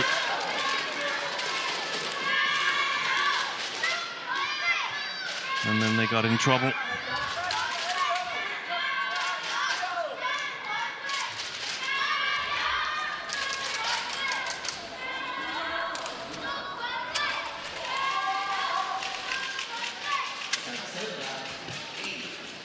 Wide. Service over. Right now, the Dane, in terms of focus, if you could rate focus on both sides of the net, the Danes are clearly more focused than their opponents.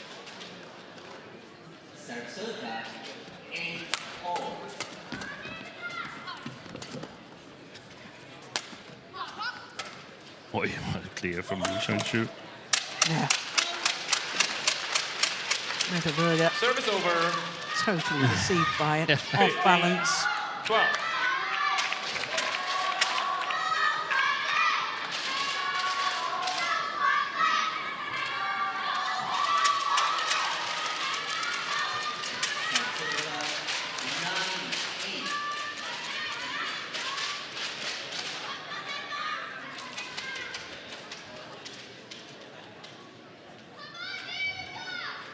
Please welcome the technical officials for court number 3.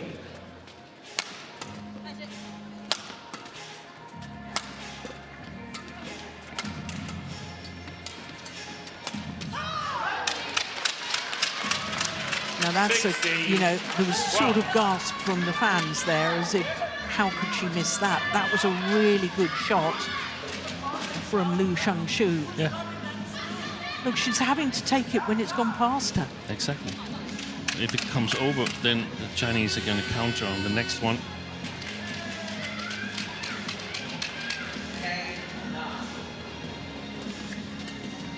Wide again. Service over. 13-16. Third left single, Japan, presented by Yugai Okimoto.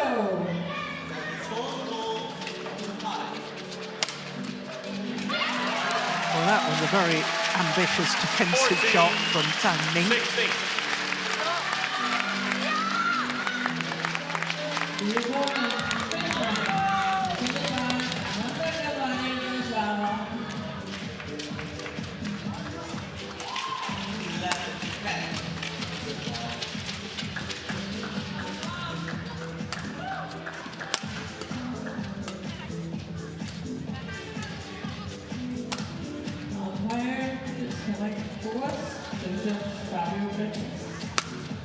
Nice play.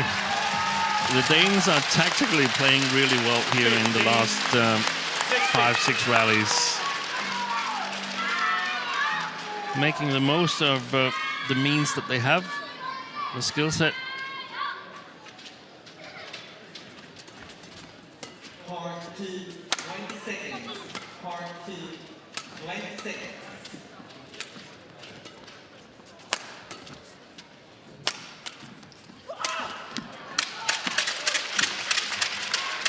Service over. 17-15. I was a little surprised that Tang Ning, she walks up to the net. Must be nearsighted. And then doesn't pick up the shuttle. Yeah.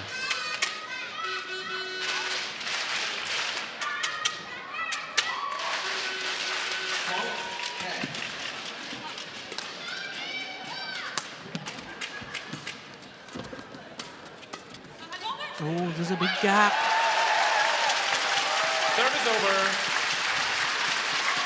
16-17. Yeah, it's good awareness from Verga. And this is about the time where I would expect Liu Xiangshu to sort of stamp her mark on this, if she's allowed to. Good move. Oh, fantastic save. What reactions from Liu Xiangshu. 16. Wow. That's amazing, isn't it? Pure instinctive reaction. Amelia, can you show where? Amelia.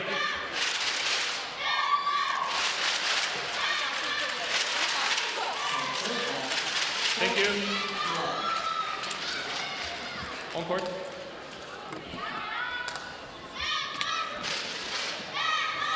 Thank you, Langdon. Tan. Tan, on court, now.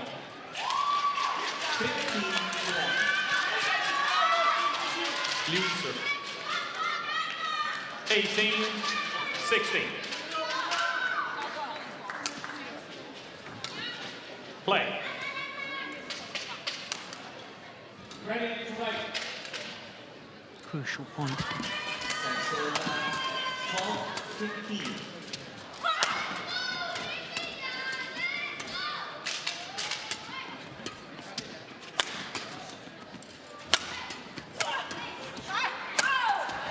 Amazing. What a volley. It's gone long at the back line.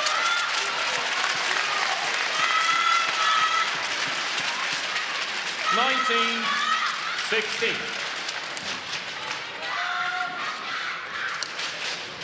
Thank you.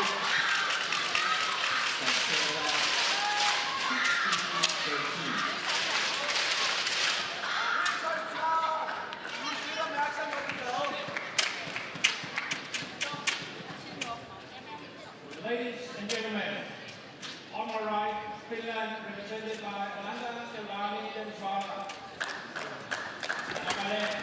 Brilliant. Well, Steen, you said it. This was the stage. You said that you expected Liu Xiangshu to step up to the plate, and she's done precisely that. 4 match point opportunities for China.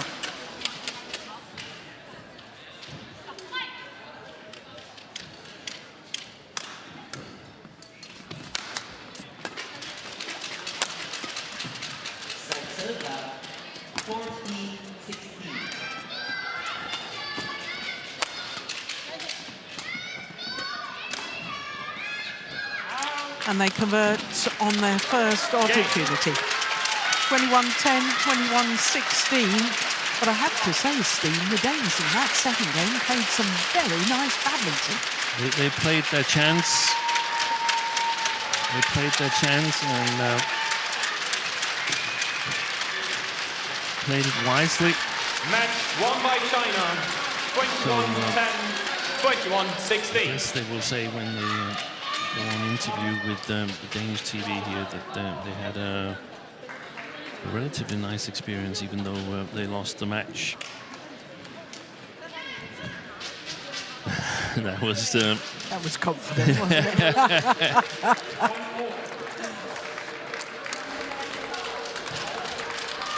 So 21-10, 21-16. 45 minutes. So China 2-love up in the overall tie.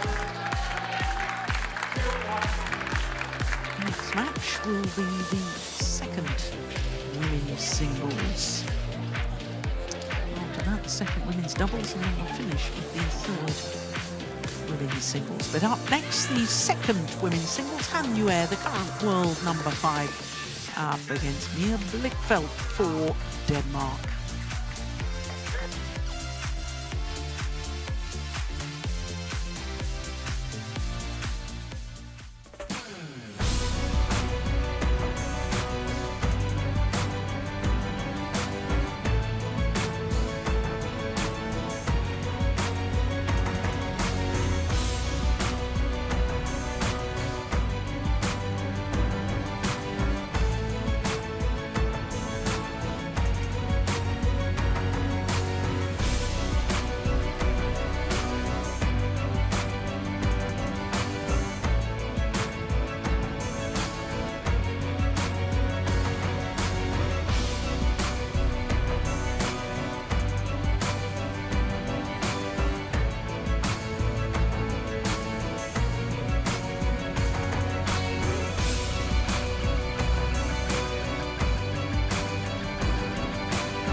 Welcome back to Horsens. We're well into the evening. Isn't that a beautiful sight, this coastal city? Ancient medieval city. And it's beautiful down by the harbour. Steen and I went for a lovely dinner there. Well, next up is women's singles, the second women's singles, and it's Han Yue, the current world number 5, up against Mia Blichfeldt, who's in her 6th Uber Cup campaign.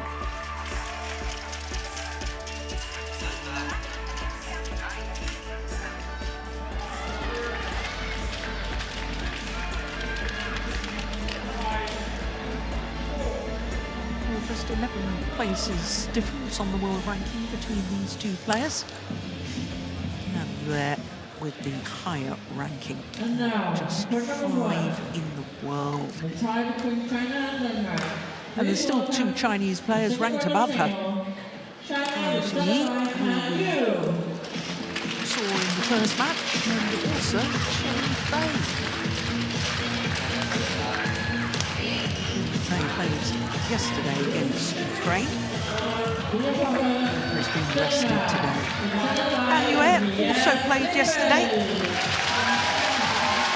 He's a line off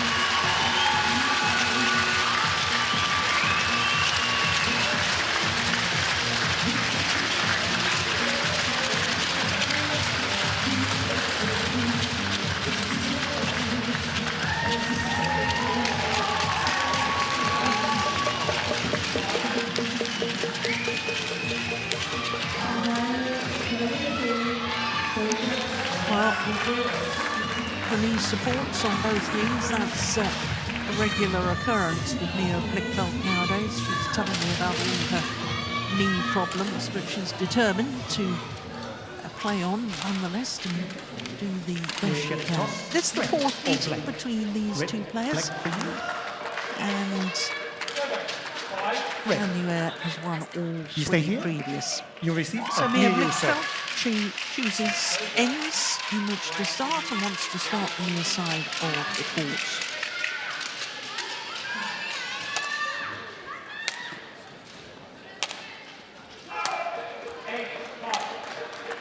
Well, Annuaire is 26 years of age, from Zhengzhou in southern Fujian province on the east coast of China. Has been 2 places higher than her current world ranking, 22 weeks in total across 2 different spells. 4th Uber Cup campaign, and from her previous 3, she's got 2 gold medals and 1 silver at the Uber Cup.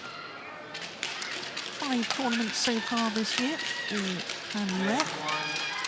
And as far as Mia Blichfeldt is concerned, just 4 tournaments so far in 2026. She's the older of the two, at the age of 28, and she's the taller of the two at 5'10". Currently 16 on the world ranking, but a total of 4 weeks across 2 different spells at number 11 on the world ranking. Was a bronze medalist at the recent European Championships. Mia Blichfeldt lost out to Lina Kjærsveld, who will be playing the 3rd women's singles. So our court officials for this one from New Zealand and Latvia.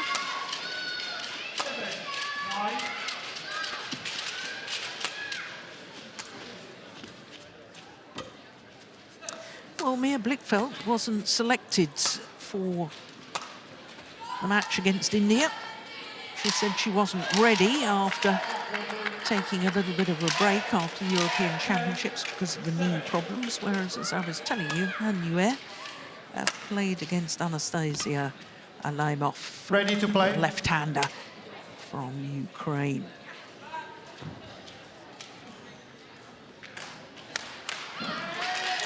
So an extra day's rest as far as Blichfeldt is concerned. And hopefully that's made all the difference.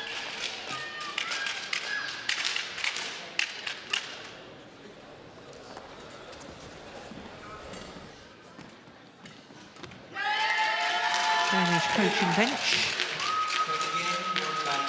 It seems to me so far, I know that we're only on day 2, Steve, but it seems to me as if they've assigned 2 coaches for the Uber Cup and 2 coaches for the Thomas Cup, and they're not really overlapping much. That's right. Rune Ulsing is the women's singles coach, and Anders Christiansen is the women's doubles coach. And then for the men's team, you have Thomas Stavngård, who's the national head coach, but also the men's doubles coach, together with Witting, who's taking care of the men's singles. So that's how they've divided it. Ladies and gentlemen, on my right, China, represented by Annuaire. And on my left, Denmark, represented by Mia Blichfeldt.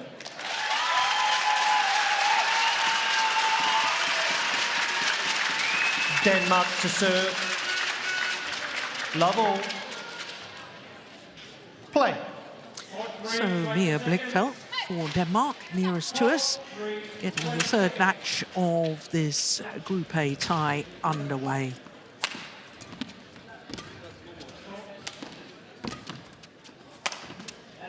Well, we saw that this is the 4th meeting between these 2 players. The previous 3, in fact, the last 2 occasions they played against each other, it's been 3 games. The last time it was in the quarterfinal of the Denmark Open Super 750 last October. So, if Mia Blichfeldt feels recovered enough, then this could be very interesting with home support. Yeah.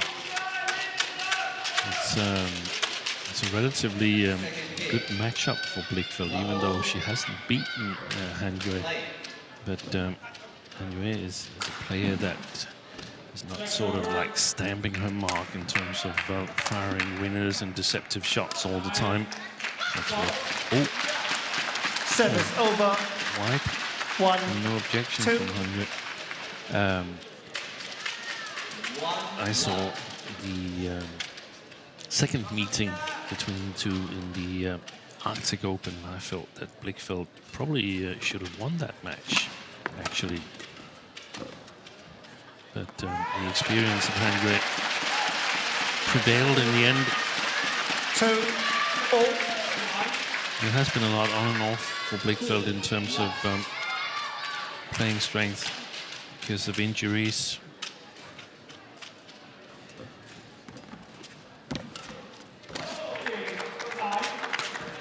No, she's missed that. Service over. 3, 2.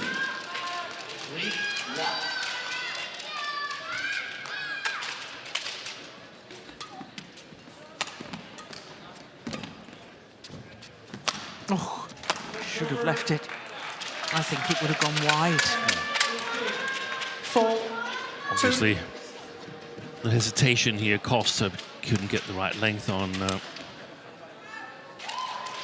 recovery shot, but this is one of the situations where those knee braces are significant. The defense is one of the weaker areas at the moment for Blichfeldt. 11, 14.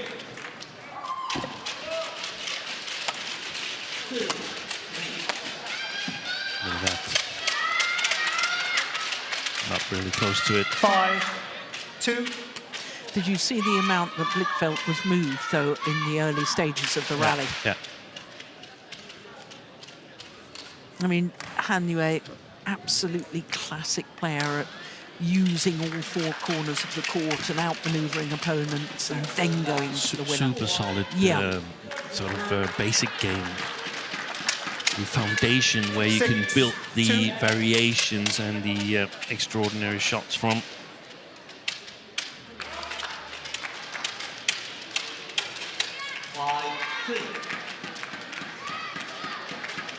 Yeah, just inside the back line. That's great length on that shot from Han Yue.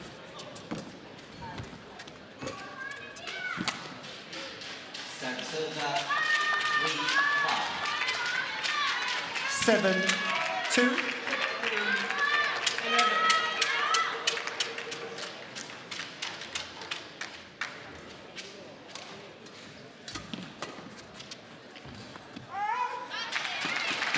Just long of the back line. Service over. 3, 7. Had a bit of a drought, so Han Yue, Steve, as far as titles are concerned. Hasn't won a title since the Arctic Open of 2024. No.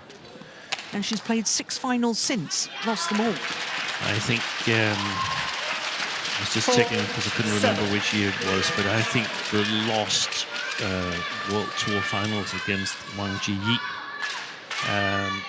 has played a big part. I felt Han Yue played really, really well that fall in 2024.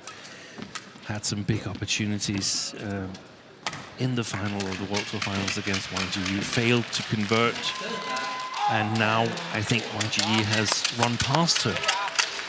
Chen Fei has come back, and she's sort of like feeling the pressure from the players coming from behind now. Yeah. The way I see it. But it doesn't totally explain 5 lost finals, but I feel that she was at her best back in 2024. That's not again. Yeah, she won 2 titles that year, not only the Arctic, but also the Hong Kong Open.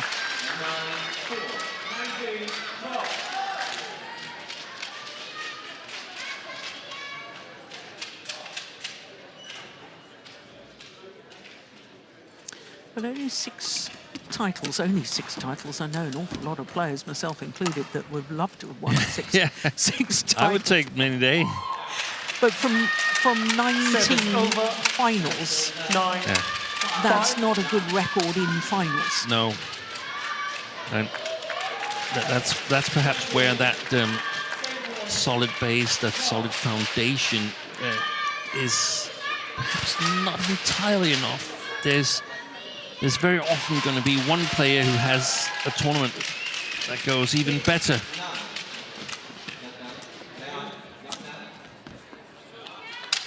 And has something a little extra. Yeah, exactly. You know, we watched Wang Zhi Yi in the first match of this tie, and the way that she can hold the shuttle at the front, those hold and flicks that were just so beautiful.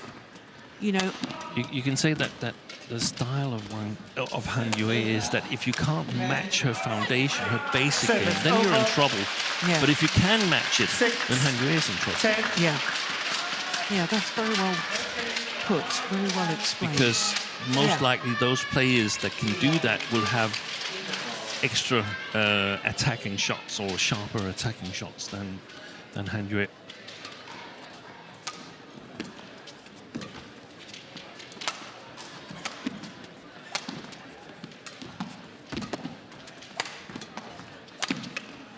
Yeah, well played. Service over. And to the mid-game interval, Han Yue interval with a 5-point advantage. And just 7 minutes played.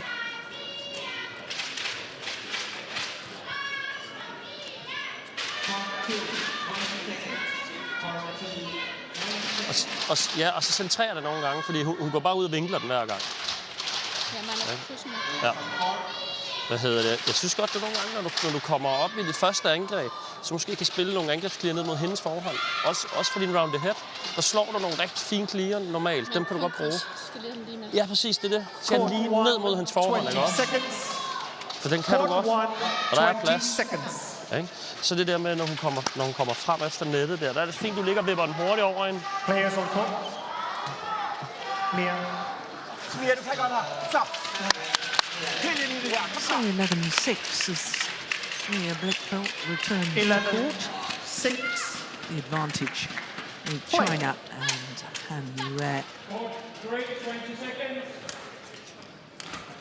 Court 3, 20 seconds. That's right. Service over. 7-11.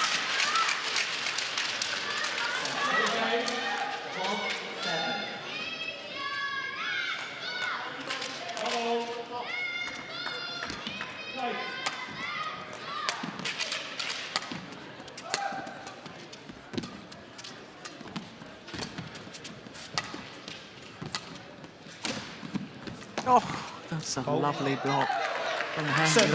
My goodness me. 12, perfection. 7. Was there anything we should know about on the coaching there, Steve? Oh, two main things that Wang Zhi Yi wanted Blichfeldt to play a bit more centered. I guess it's when she's a little bit under in the rally, so play the center line a bit more, take the angles away from Han Yue. And then the most important thing, there was a cross clear, but it was a high cross clear to the forehand of Han Yue. When Blichfeldt has the chance of attacking, he wanted her to fire an attacking clear. That's going to be overruled, I think, by Hawkeye. By Han Yue.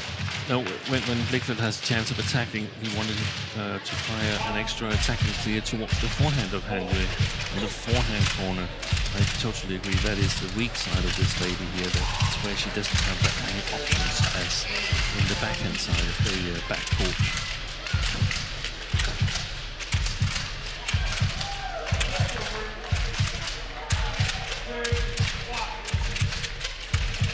So we're waiting for the instant review.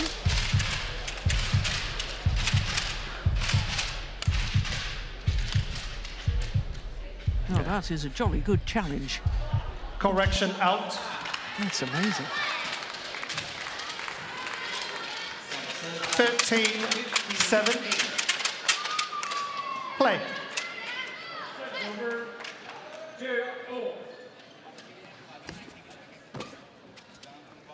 It's gone wrong. Service over. 8-13.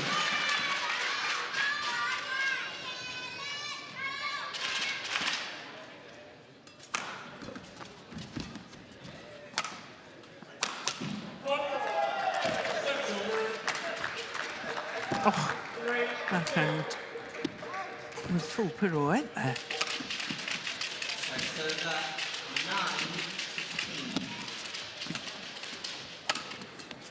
Nice, good work from Blichfeldt. Goodness me, she gave effort in that run.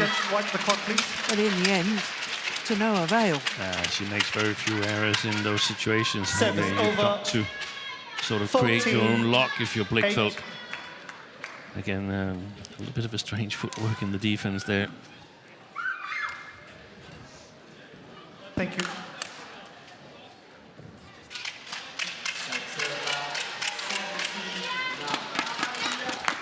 Fourteen, 8.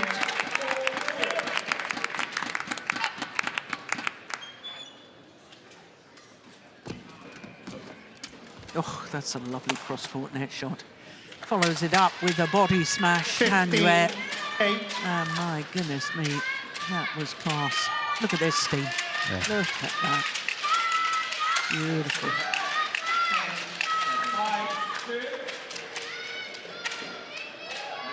Immediately raises her hand in apology. And that's why she's got much more variation from that backhand side attack. Can go cross, it's very, very good to cross.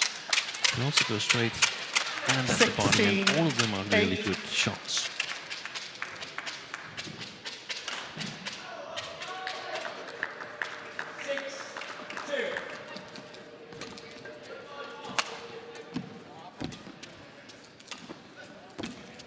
Oh.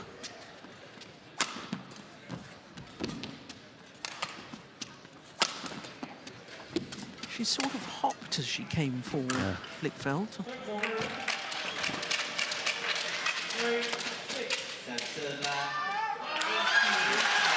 Just long. Service over. 9-16. Yeah, a wry smile from Henry.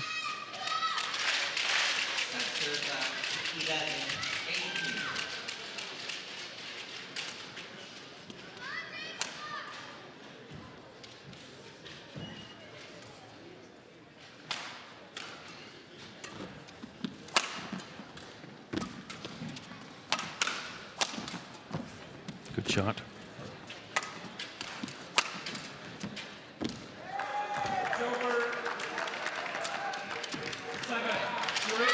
Service over. 17. Just like we've seen in the previous two matches, it takes a lot of good consecutive shots to score against Han Yue. As was the case with Wang Zhi Yi in the first women's single and Liu and Tan in the first women's double. That final shot from Blichfeldt was halfway down the net, though, Steve. Yeah. That's nice. Well played. Service over. 10-17. Of course, the match here is interesting in the perspective of Denmark having to play Ukraine in the last match in the group. And Ukraine, with the bronze medal at the European Team Championships, is no pushover for the Danes. They have a very good first women's single, first women's double. Service Given what over. happened in the 18, European 10. Team Championship against Bulgaria, where Christophersen lost the first women's single to Nalbantova. Then they lost the first women's doubles to the Stoeva sisters, the Danes. And Blichfeldt was on court behind 2-0. So I think this is a bit of a test match to see if the Danish team dare to field her against Ukraine, dare to leave the responsibility with Blichfeldt if they should be behind against Ukraine and perhaps miss qualification from the group. That's what I think is at stake for that's the Dane here. Yeah.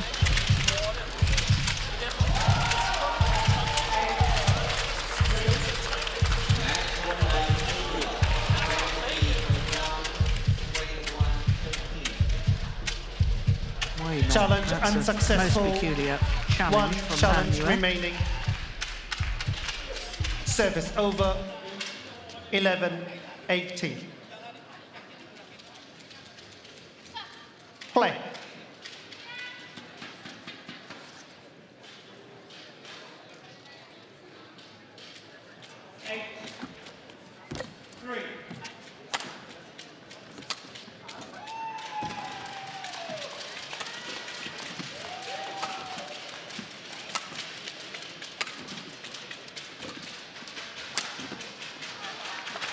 Service over.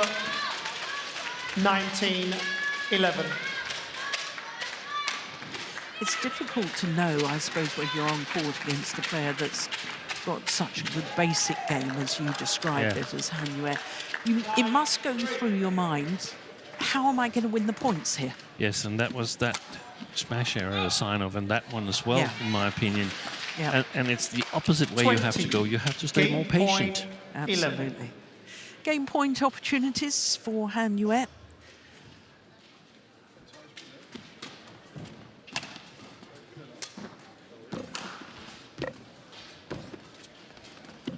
Game. Only needed the one.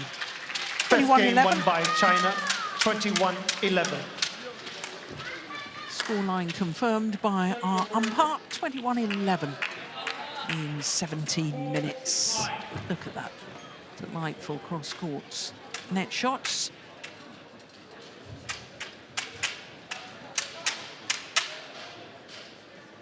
Langsomt lidt til forbanen. Men det er også fordi, han når dem også virkelig lavt. Ja, og så kan vi ikke spille dem ind. Så skal du skubbe dem så langt ind, du kan. Og så skal du centrere det, så du ikke får de der vinkler arbejde med, ikke? Og ellers så skal du løfte hende. Og lige snart du holder slaget lidt, så tager du også lidt af hendes tempo. Det kan også så du holder løftet, eller lige holder igen hernede fra en gang, kan du også, men der skal en maskering i, så. Det er også. Så synes jeg, du skal bruge din angrebsklier lidt mere, og du har fået det hårde angreb, men det er godt, for hun står lidt langt fremme. Så når du ligger og slår de der, hvor du skærer lige nu, hun henter dem, så får løbeturen. Hun må gerne føle, at der kommer noget tryk. Ikke også? Så de der klier, hvor du virkelig kommer op og slår dem med hurtig afvikling på. Når du er ovenpå, ikke? Ja, når jeg er ovenpå. Ja. Husk lige det, sådan den samme, ligesom den sidste duel her, hvor hun kommer op og spiller nettet. Der er det bedre, at du bare smækker en hurtigt ned. Ja, fordi hun har faktisk lidt svært ved at komme under den. Og det gælder både det round the head, men også at du gør det ned i hendes forhånd. Ikke? Men det er den, hvor du er helt op.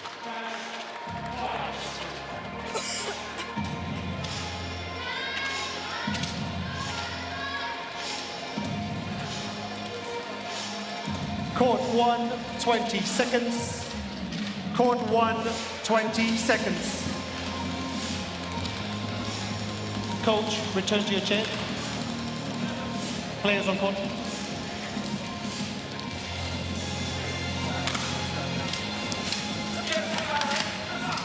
So China one game to the good in the second women's singles by virtue of Han Yue. 21-11 that opening game. Han Yue.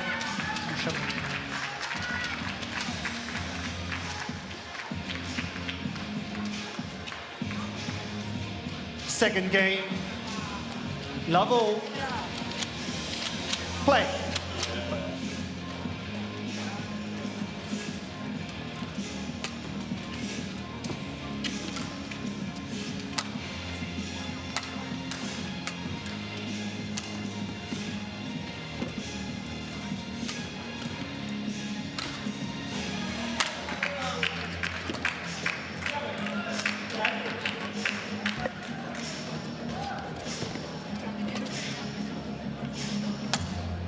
And now, quarter to two, tie between India and Ukraine.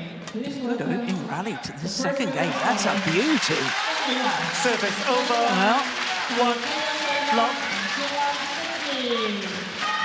Anders Christiansen, I think, would be pretty happy with that. Look at the last shot there. Yeah, isn't it a beauty? Just sort of clipping the racket head over the top. He seemed to be quite specific in his coaching in that interval, Steve. Yeah, he said that they were both agreeing that Blichfeldt is a little bit late on the front court, and when she is that, she cannot play into the net. She's got to play it long again. And then it was sort of re-emphasizing, take away the angles from Han Yue by playing center line, and use those punch clears a bit more, because he feels that Han Yue is overcovering the front court, and if Blichfeldt is attacking, she's getting to run the long distance, cover the long diagonal if it's across there. But that's not a punch clear. That was a defensive clear. Service over. 1, so 2. Getting that right to add that little extra dimension to the attack, that could be important.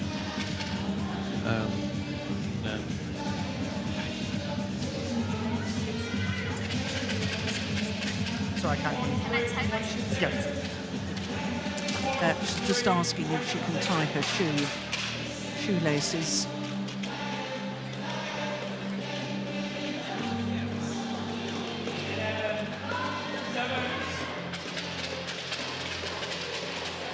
Lori Gung, singles coach for the China national team.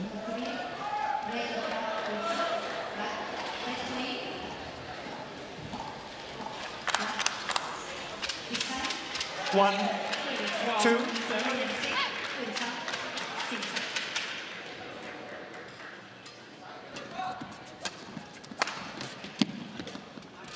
Oi, that's a missed opportunity. That was a very short clear from Hungary.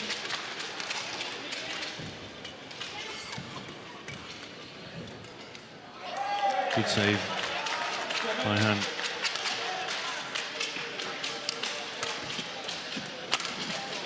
Oh, that's a nice block.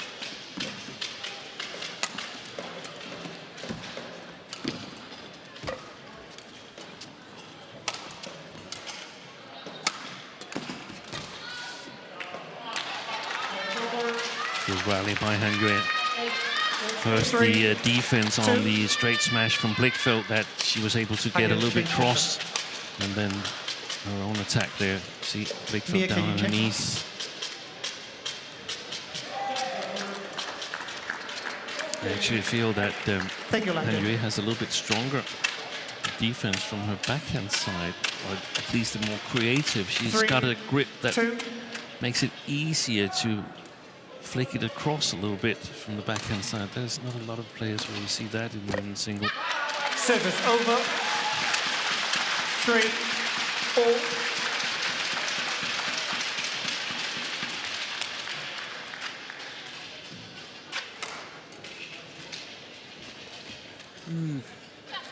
Not pleased with herself. No.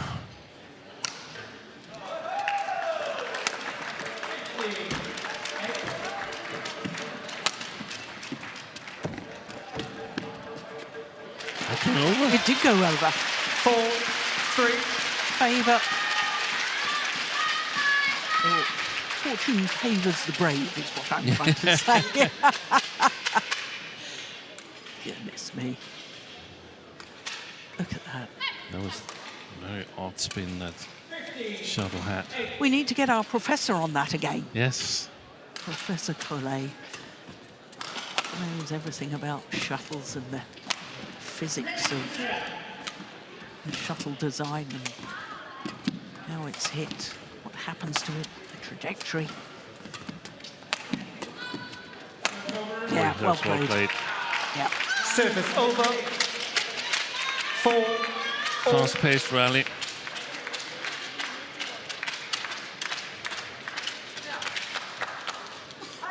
How's Blichfeldt going to cope with that after a week of break?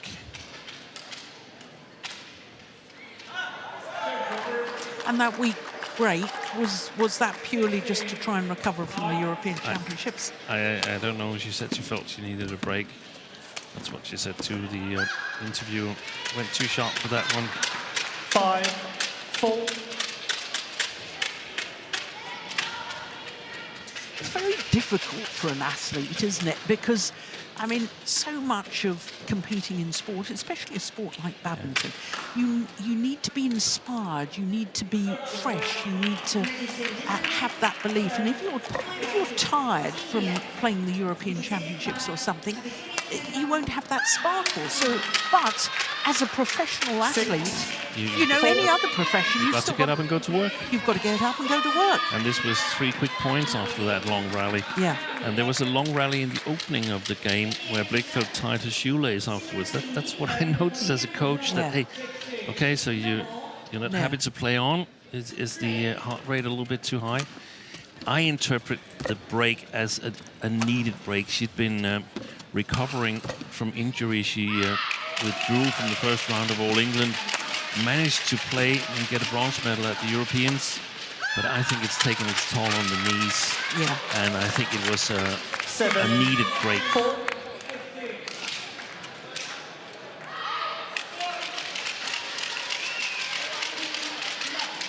And I have a feeling that it's cost all in terms of physical shape.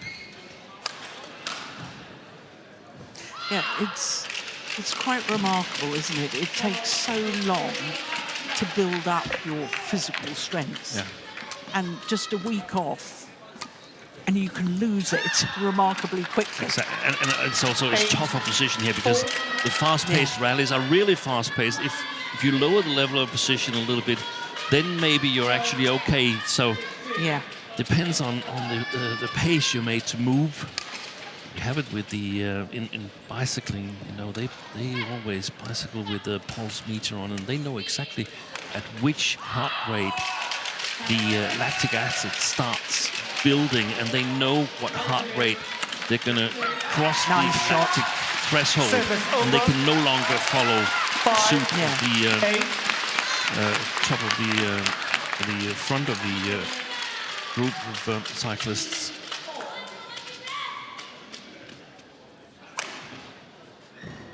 Yeah, that was a lovely shot. She's pleased with that, and so she should be.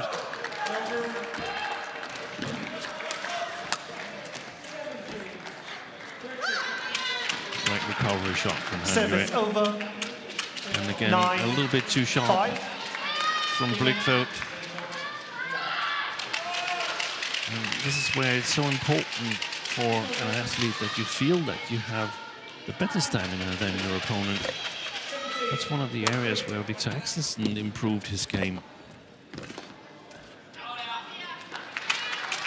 It was interesting in his retirement interview. He said that he decided that he would know, he wouldn't hope, he would know that nobody else had trained harder than him. Exactly, exactly.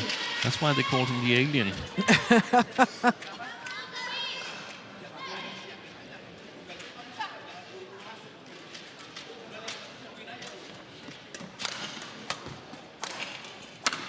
Super smash. That's a good smash. Super. Service over. 6-10.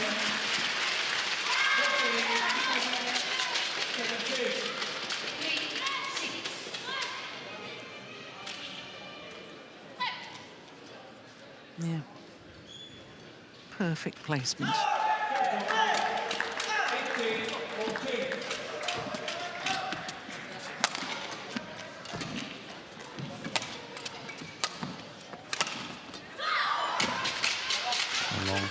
Oh, it's gone wide. Service over. Same result, Steve. It means that Han Yue goes to the mid-game interval with the advantage. And as with the opening game, it's a 5-point advantage. Lige præcis det, du gør til sidst. Ned foran, og så flyt hen. Det skal du huske, det må du meget gerne gøre. Hvis du fanger hende, altså hvis du laver den korte vinkel på hende, så er det tit de der krydsløft, der kommer. Ikke? Det er sådan lidt automatisk for hende. Så ryk på dem, hvis du kan. Ja. Ikke? Det er fordi, jeg føler, at den, hvor jeg så faktisk prøver at træde lidt frem, der spiller hun den hurtigt over mig igen, og så føler jeg lidt sådan igen, så får jeg ikke det der løft, jeg gerne vil have. Nej, og hun vil ikke give dig det løft. Det er det sidste, hun vil. Og der skal du lige huske, når du så gerne vil ligge og skære der, så skal du altså lige tage lidt fart, så kommer foran. Den kommer for hårdt ind, ja, og så får du bare løbeturen. Stadig husk clearerne som variation, ikke? For de har fungeret godt. Thank you.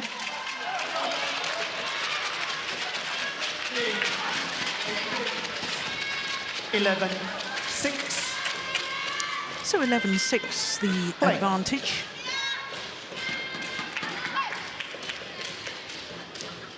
So 8 of the last 10 points to Han Yue.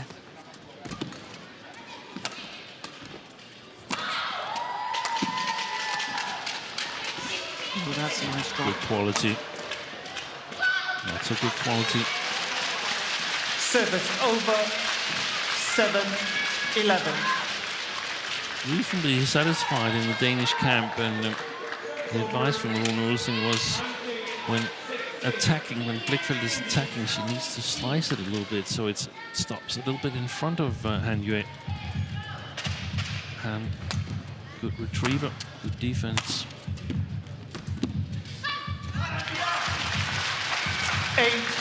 8-11.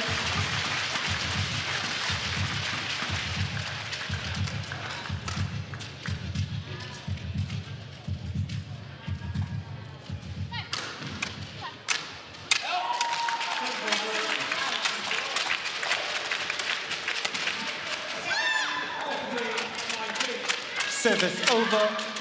12. It's a very efficient 8. shot, isn't it? Bit of slice on it. Super angle.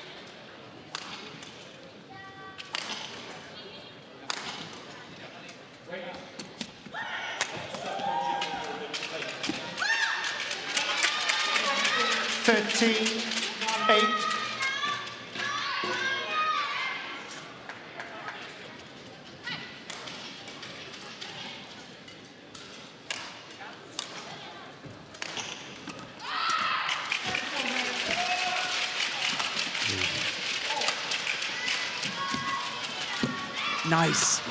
Oh, my goodness. How did Han Yue get out of trouble there? Oh, yeah, she's won the rally. That's what she does so well. She gets a little bit extra back compared to most other opponents. That's a fantastic shot. She gets away there. Blichfeldt was there at the net. Overcommitted perhaps a little bit, but amazing that she gets the right length on it, Han Yue.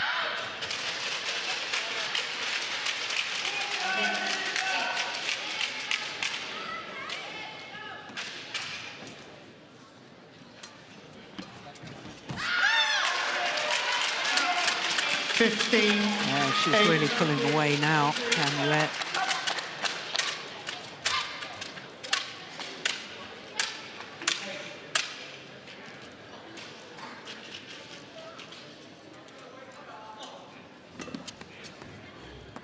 It's gone long as well.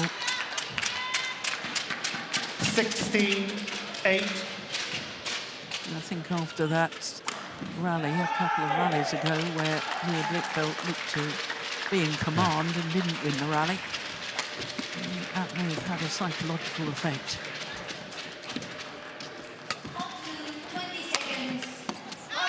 Service well over. 9-16.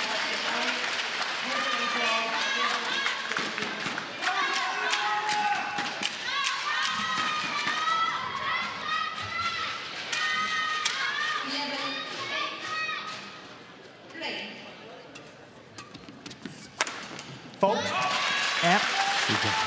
Got behind that 10, extremely well. 16. Looked like something they'd seen on videotape, that a certain service warrants a certain reply. Yeah, because she seemed to be moving even before the return was struck.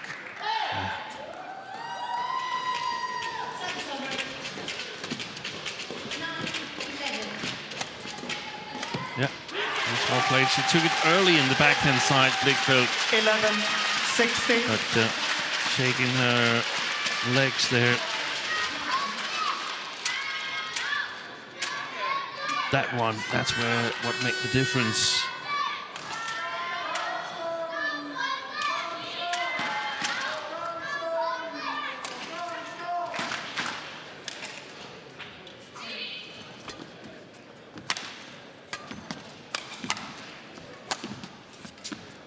Oh, good block.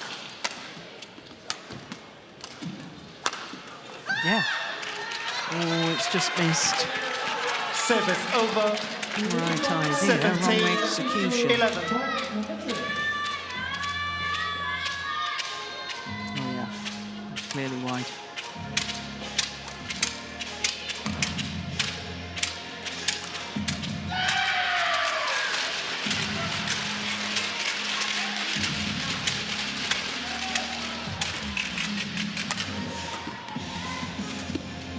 That's the way to do it. Service Good pressure on the over. forehand of Han Yue, 12, long forehand. 17. It's also now and never. Blichfeldt, if she wants to come back. And now, point number 3. The tie between Japan and Finland. Please welcome Super. Oh, Denmark challengers called in. challenge from Blichfeldt. Yeah, I Line agree with judge, the wipe line the court, judge. I please. thought it was in as well. Line So judge, did I. wipe the court, please. the opponents Presented by Lilian Melanie and Nilo Newfist. There we go. Plum on the line.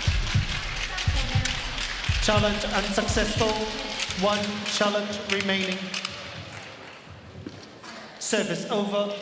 Outside the picture, there's some extra bandages, an extra strapping coming off Blichfeldt's knee braces. Play.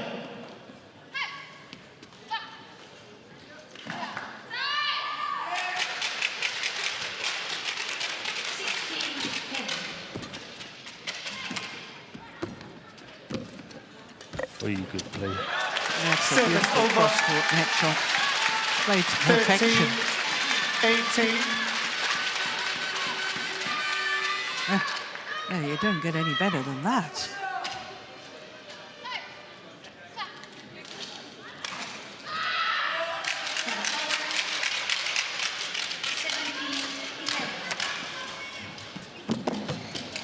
Oh, she's out of position. Yeah. But again, the lift 19, on the 30. low service return from Han Yue, it seems like she's not doing too much on those returns. She's just playing it as a high serve. Blichfeldt was there, but long way to cover. Yeah. 2 extra steps to stop.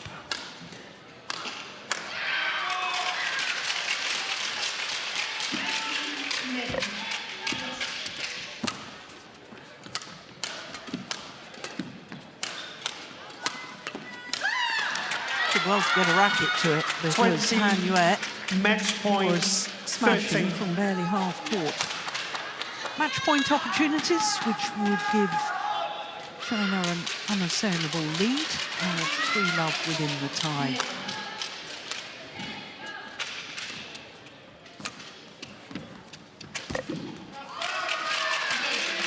Missed it. 21-11, 21-13. The margin of the victory for Han Yue over Mia Blichfeldt.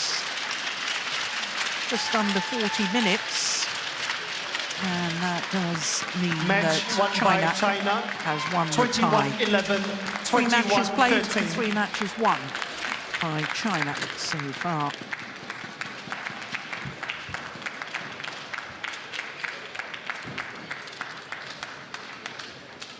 The final rally.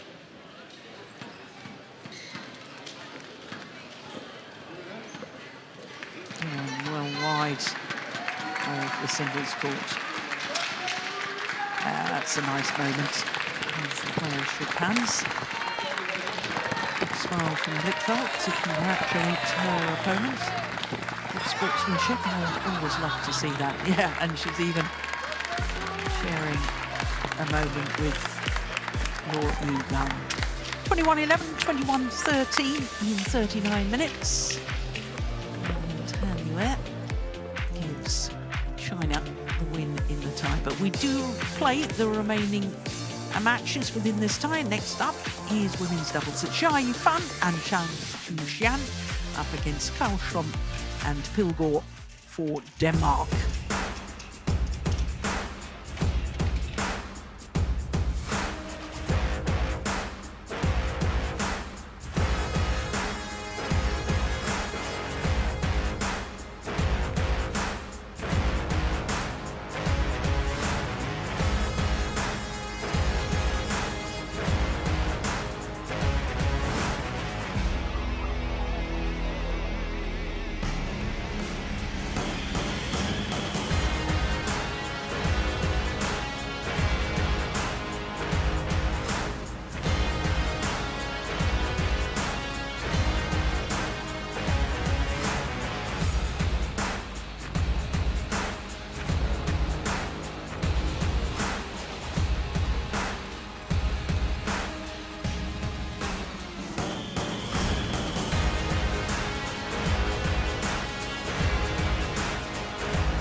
Welcome back to Horsens and Miniton badminton.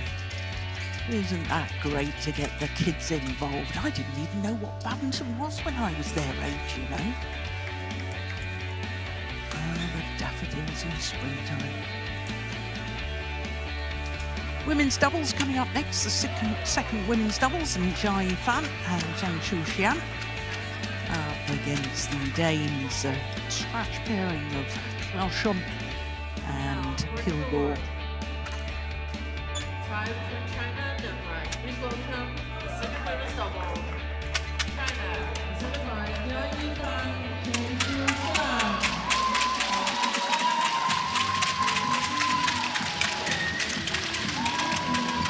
Led out by the reigning Olympic champion, Zhi Yi. 2 Olympic medals, in fact a silver from Tokyo and gold in Paris 2024. A new partner, Zhang Shuxian.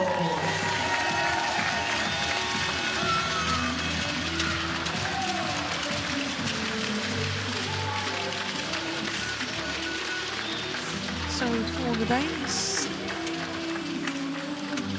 Blichfeldt and Simona Pilgor.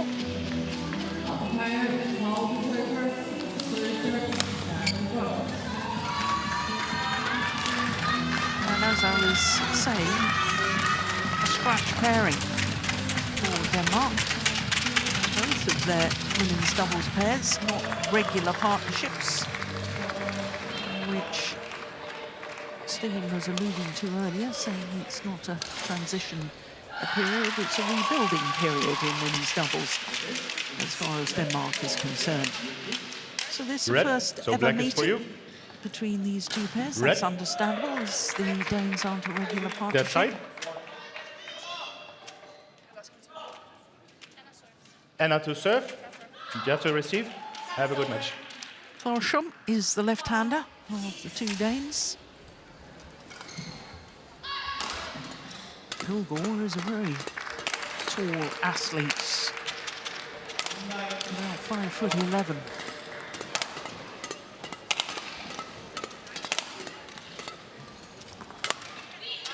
Zhi Yi is 28 years of age, from Tianjin on the northeast coast of China. And she and her partner are currently number 4. They have been a size 3, a total of 8 weeks across 2 different spells, 4 weeks apiece. But on those spells, at the world ranking high of 3. But Zhi Yi is, of course, former world number 1, reigning Olympic champion, and 4-time world champion with former partner Chen Qingcheng. Zhang Shuxian is 26, from Luzhou in southeast Sichuan province. And that's where we had the 2011 Super Series finals, as they used to be called. Now we've got the World Tour, just replaced the Super Series. And they were in the final of the Swiss Open earlier this year. Their only final of 2026. So as I was telling you, the left-hander, Anna Blichfeldt, is 20 years of age, from Aalborg, and that equates to about 5'5". Her partner, Simona Pilgor, is 22. And as I was telling you, a tall athlete. Look at that, 180. Not quite as tall as Camilla Ruta-Yule, the Olympic silver medalist. I think she was 6 foot tall, 183. But I'm going to be interested to see these two Danes play. I've never seen them play before, Steen, so Ready as to we play. look at our umpire for this one, Paul de Kuiper from the Netherlands and Daniel Wolf from Austria, the service judge. So I'm going to ask you in a minute, Steen, when the match gets underway, what we should be looking for, what strengths of these...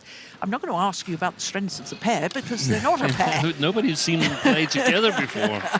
But I'm going to ask you about them as individuals and where you think the potential lies. We just want to wait for the umpire to give the introductions to the players before we get into those strengths and weaknesses.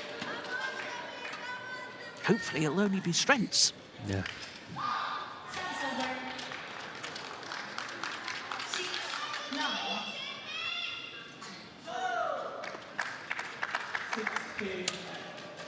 Well, you could have given me an essay by before the introductions. Ladies and gentlemen, on my right, China, represented by Jia Yifan and Zhang Xiushan. And on my left, Denmark, represented by Anna Clausholm and Simona Pilgaard.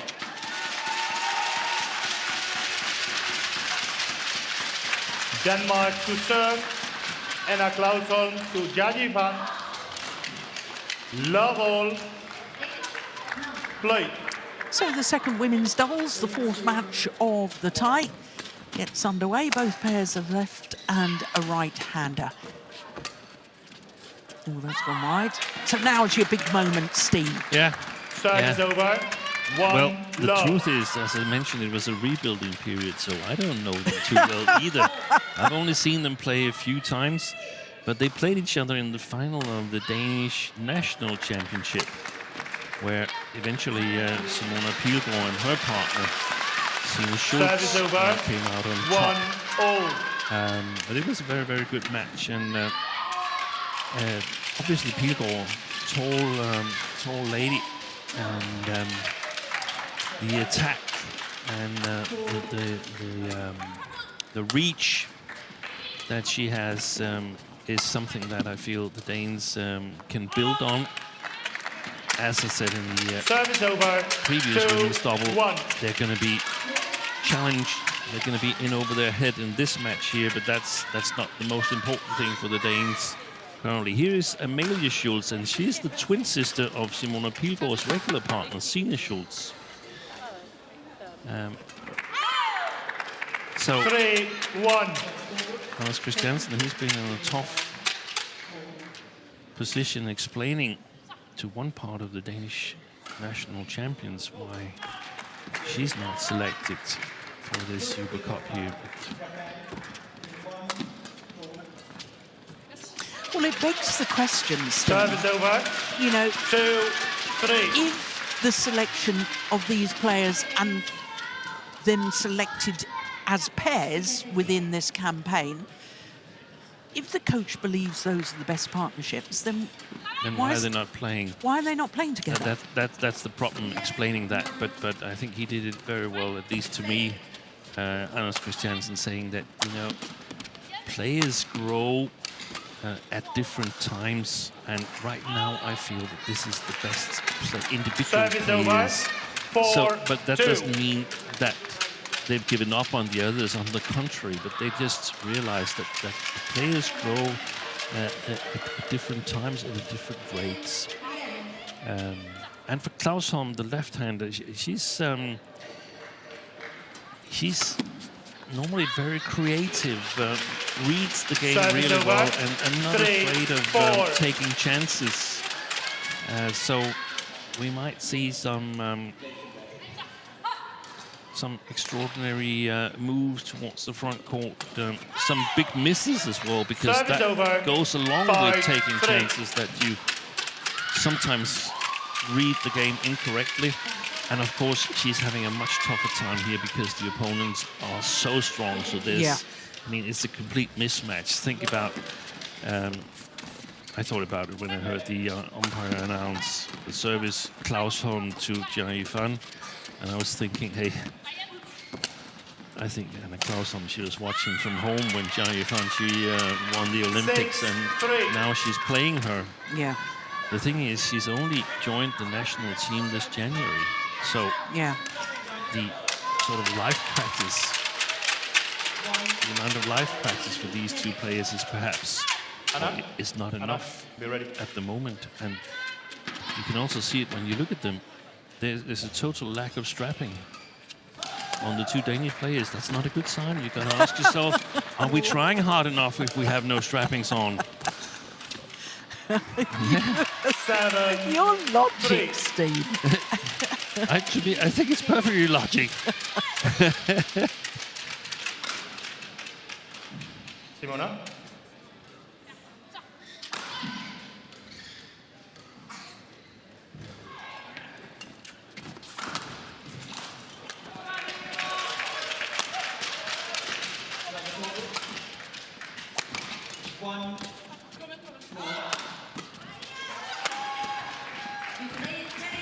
Oh, he is super.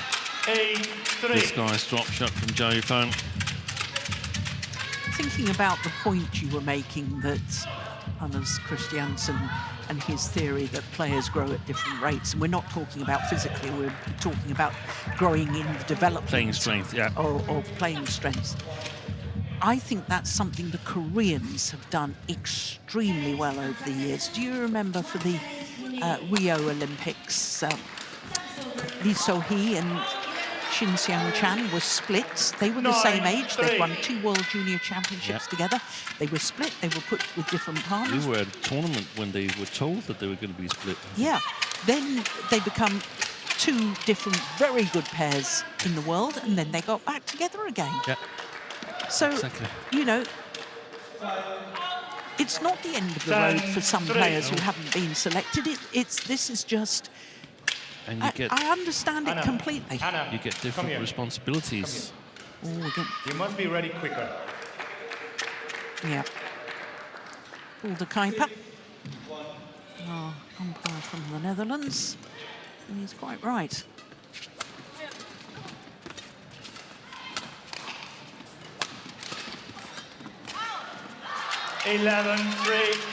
So 11-3 at the mid-game interval. A very healthy 8-point advantage for Jia Yi-fan and Zhang Chuxian.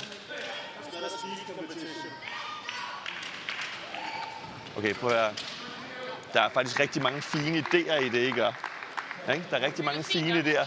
Vi kommer til at overgøre nogle af tingene, sådan lidt som det, også når vi spiller deres bagbræk, så at vi fyrer dem væk. Roligt. Ikke? Roligt. De behøver ikke ligge nede på de bærste 10 cm, for at vi kan stå i defensiven. Det kan vi godt også, hvis vi bare styrer dem en lille smule. Så længe vi kommer langt nok frem at stå. Så i den første defensiv, hvis vi møder den tidligt, må vi gerne ligge og tage noget fart ud.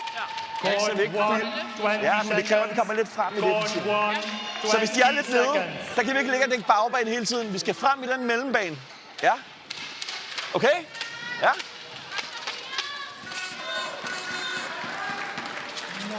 Well, it was a run of 7 straight points before the mid-game interval in favour of the Chinese pair. 11-3. Now, the first thing the Danes need to do is stop this run of points.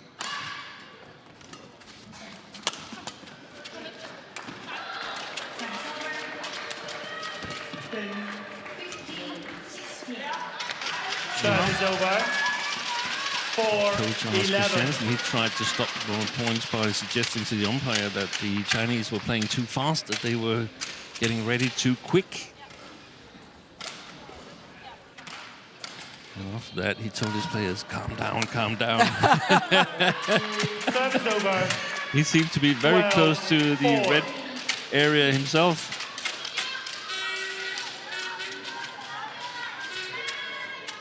I remember him as a player. He was quite feisty. Yeah. Played with Simon Mollyhouse. That's right. Service over. 5-12.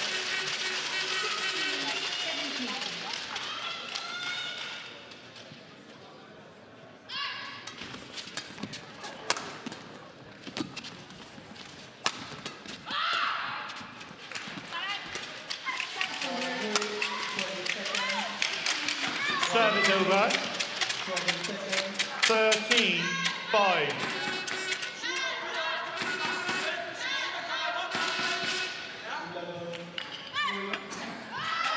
Zhang and Jia, they've started on a clearly higher focus level than the compatriots in the first women's double.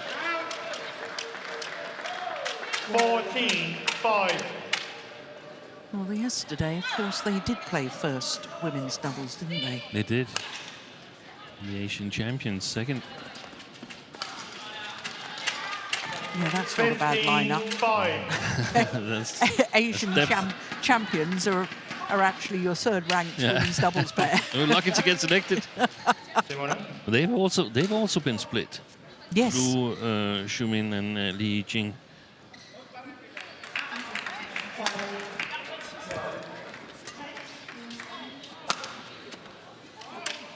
Well, I think that she thought she'd been faulted for moving. I thought she did move because she sort of stopped. Bilgor. There's a fun fact regarding Simona Pilgaard. Yeah.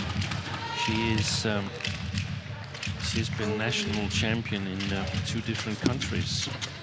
Wow, that is a fun fact. In Denmark this year with Signe Schultz, and in United Arab Emirates as a 13-year-old with her 15-year-old sister. Wow! That is a great fun fact. Her mother is a doctor and was working half of the year in Dubai and Abu Dhabi at some point in Korea. Service over. Simona Pilgaard was practicing 6-17. half the year in Denmark, half the year in Dubai at the PS Badminton Academy. She actually perhaps have practiced together at the same time as Tanisha Costa and I think perhaps also her brother.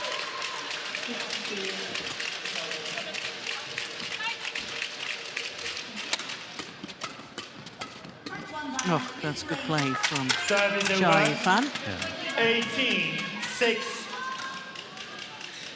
And that's where you can see the basic skills need to develop quite rapidly for Anna Clausholm there. Simply not fast enough in the racket movements.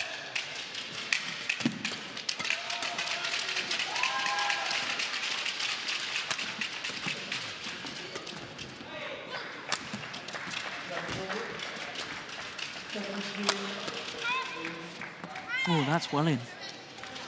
Badminton terms, that wasn't even close.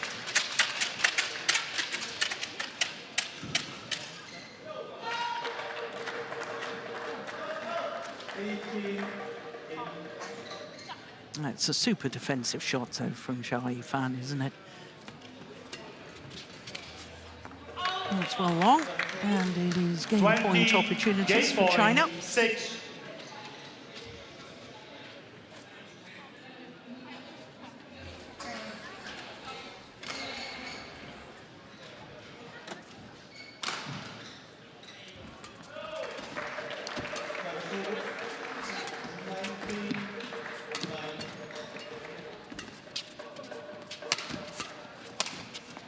Well played.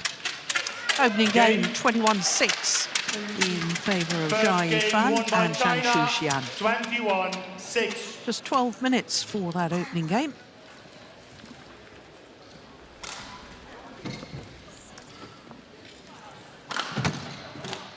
Kom igen her. Prøv her. Ja, jamen, vi starter lige i servesituationen, når de server, så ligner det bliver lidt svært at se, hvornår er det egentlig de server, så står vi sådan og vælter lidt frem og tilbage. Ja, så har de sådan en lille ryg. Når hende den højrehåndede server, tag det roligt, vend mest på svippen, server hun den korte, så skub den ud mod den venstrehåndedes baghåndsside. Ja, ligesom her til sidst. Ikke? Bare stille og roligt derud, vi behøver ikke satse derud. Ja. 你要接发球，接发球不要老冲南，就是准备后场。左手会冲南。也不时常放慢，就是。Jeg er svært ved at styre dem. Ikke? Stille og roligt. Så kunne jeg godt tænke mig, at i vores defensiv lige nu er komme lidt længere frem og stå. Lidt højere med catcherne, så vi kunne ligge og tage noget fart ud på dem. Vi kommer til at stå lidt tilbage. Ja, men vi kommer til at stå lidt tilbage og gøre det. Vi kommer til at stå tilbage, og så kommer vi til at gøre det. På hende venstrehåndede især, ikke? Når vi løfter ud i deres i hende højrehåndes round the head hjørne, så pakker hun jo hende den anden. Så står vi lidt tilbage og sender vi den lige herop i. Træd lidt frem, se om vi kan spille en vinkel på den. Over mod hendes baghåndsside. Ikke? Ja. Så vi spiller den lidt væk fra den forhånd der. Ja. Okay? Når du er på bagbanen, pas på med at gå for hårdt på dem. Det kan slå de holdene op. Ja, det er super fint. Jeg siger det bare. Court Du ikke kan få holdene 20 op. seconds. Men du står hårdt på bagbanen. Single-linjerne. 20 seconds. Sæt du de der smash ud på single-linjerne, ikke? Gerne gå efter dem. Ja, så.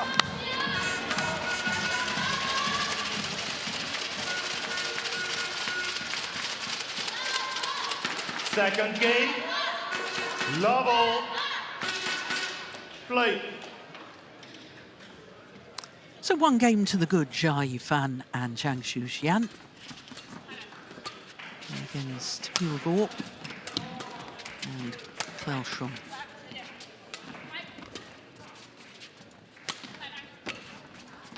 Oh, just wide. Any new ideas from the coach? There were a lot of ideas. There was a lot to do better. The main problem, as I see it, is that the pace is a challenge for the Danes. So they can't really execute in the required pace. And when they try to play something tactical or try to do some of the things that Anders Christiansen is asking them to do, then if it gets executed in a little bit too low pace, then both Jia Yifan but also Zhang Xuxian is dangerous to the Danes. Normally we see if we are on the World Tour semi-final stage or something like that, that Zhang Xuxian is not entirely as dangerous to her opponents from the backcourt as Jia Yifan is. But here, they're both dangerous to the Danes, so they're having fun. So it's really, really difficult as long as they play with that focus and attention level as they do in the moment. John and Zhang. It's about pushing the defense forward. That's going to be challenging because if they suddenly decide to fire full power, even Zhang Xuxian, they're going to hit through the Danes, I suppose. Trying to play some good service returns. And I would also say, realize that it's much tougher to get an advantage, let alone win a point at this level than at the level that they normally play. And now on court number 2, the tie between India and Ukraine. Please welcome the second women's doubles, India. Presented by Tanisha Castro and good shot. Yeah, nice. I like that little half-court push. There were some signs of what I was mentioning, that she has the will to try and look for the opportunities, Klaus Holm. The opponents, Ukraine, presented by Sofia Lagova and Andrea Kulyarenko. 3-4.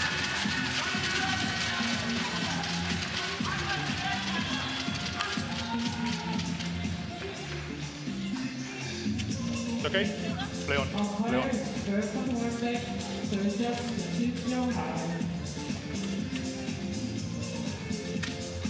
Play alert. Zhang, be ready.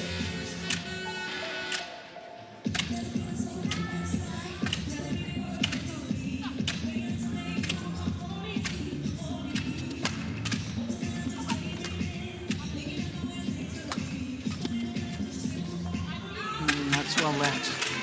Service over. 5-3. And please welcome the technical officials for court number 3.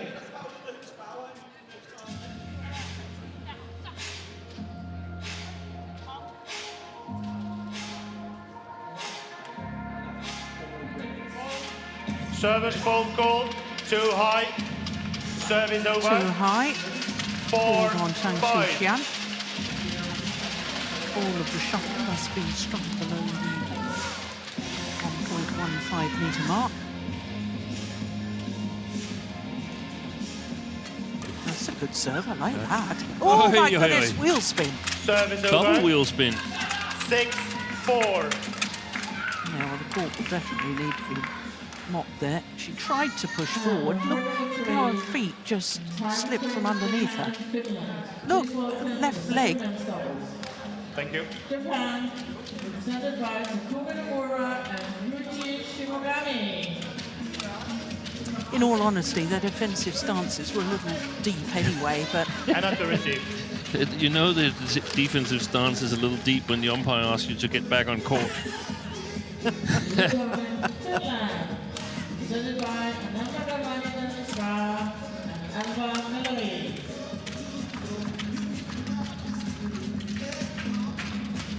Fault. It's too ambitious Simona. from Simona Pilgaard.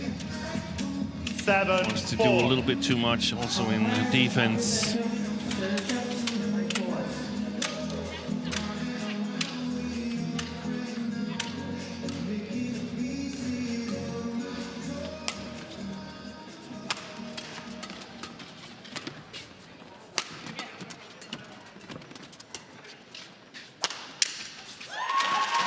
Yeah. Service Well over. done. 5-7.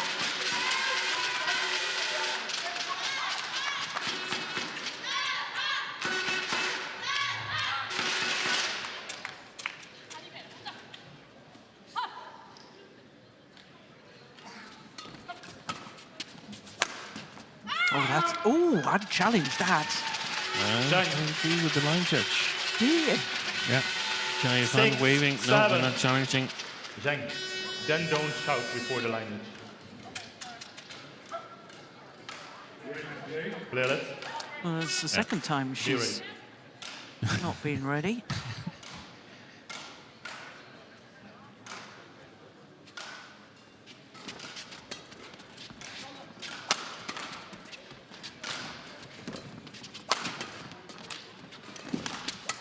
Yeah.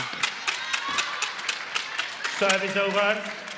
Good disguise drop 8-6. from Jia Fan doing the damage. That one. Yeah, the arm was moving as if it was a... Going to be a fast shot. Yeah, and then the rackets stopped.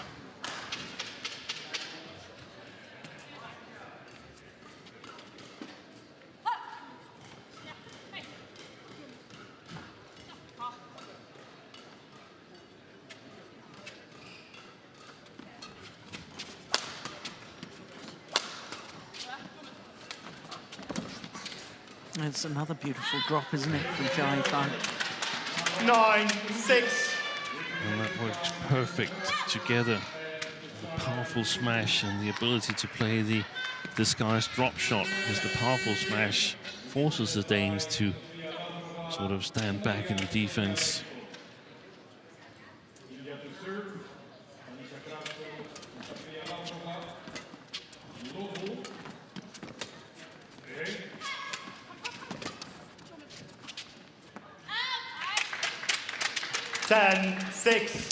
It's the fifth Uber Cup campaign for Jia Fan. Over her previous four, she's played 19 matches and lost just one. Fantastic record. Yeah. To the mid-game interval. 11-6 the advantage, interval. having already won the opening game. The Chinese combination of Jia Fan and Zhang Shuxian.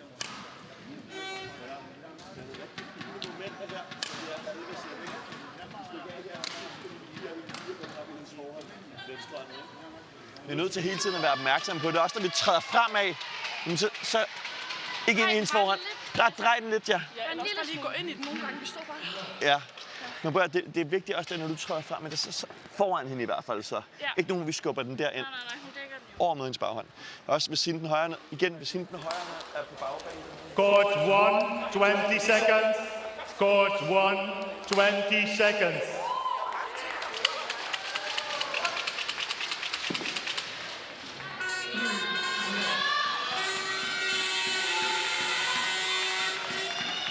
(11-6). Play. So a game and 11-6 up the advantage for China in this fourth match of the tie. Service over. 7. Well, I could see 11. you nodding with approval as coach Chris Jansen was giving his talk. What was he saying? Yeah, he was reasonably satisfied and emphasizing that they should try and remember to play it away from Zhi Yi Fan's forehand, or as he said, she the left-hander. So I don't think they use the Chinese names in their denomination of the players. The left-hander played a little bit into the right shoulder. 13-7. Good flick serve. I think that Zhi Yi Fan's got one of the most deceptive flick serves in the women's doubles game. Oh, that's well taken by Zhang Shuxian. 14-7.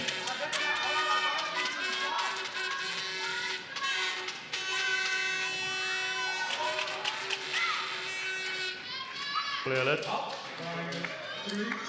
Yeah. Wait for her to be ready.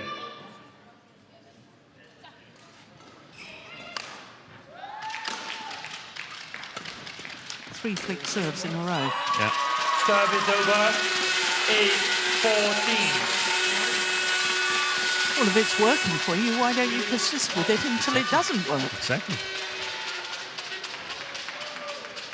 It's tough for the tall Pilgaard to cover that one.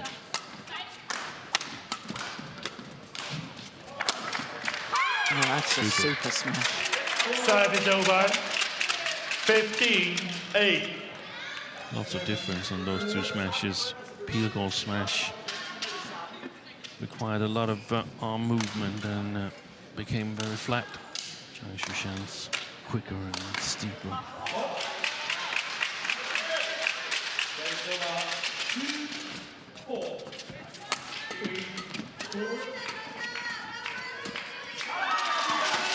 Serve is over. 9-15.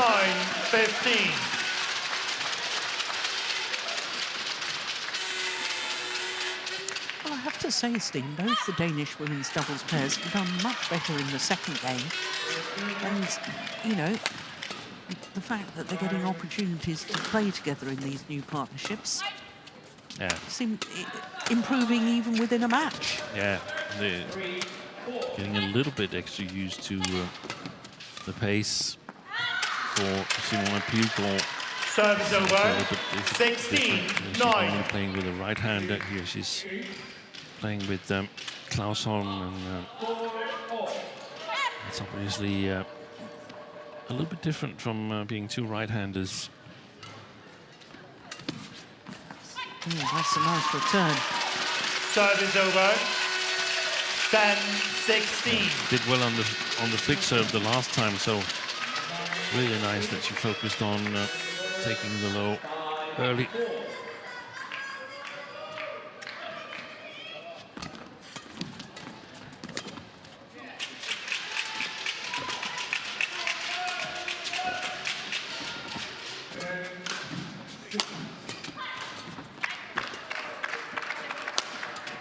Nice block and move forward. I like that. That's a nice punch clear as well. Serve is over. 17-10. That was a drop that was designed to win, and as often is the case when you play a drop shot to win, it becomes an error. You simply try and play it too close. But a drop shot in doubles ought to be a building shot. Yes, exactly. Oh, just long of the back line. 18-10.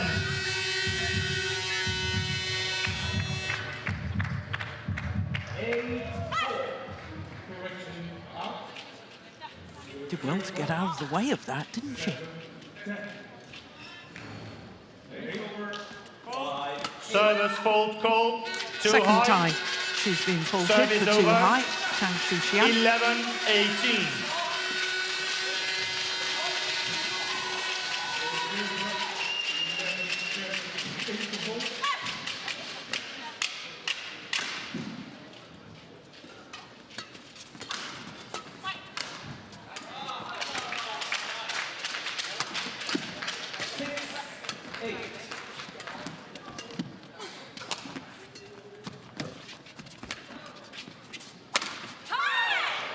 That's a pity. Serve is over. 19-11. Well, I have to say, Steen, I see a lot of potential in both of these Danish players. Yes, I do too. I'm not sure I see them together as a pair, sort of like, to follow up on the discussion we had, that it's half partnerships that have been selected for this tournament. I think they have some interesting perspectives, but I'm not sure their styles is necessarily fitting each other. 20, match point 12. So 8 match point opportunities for China. 7.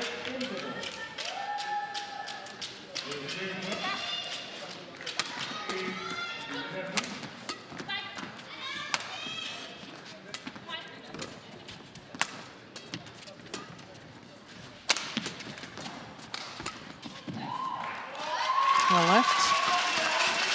One match point well saved. 13-20.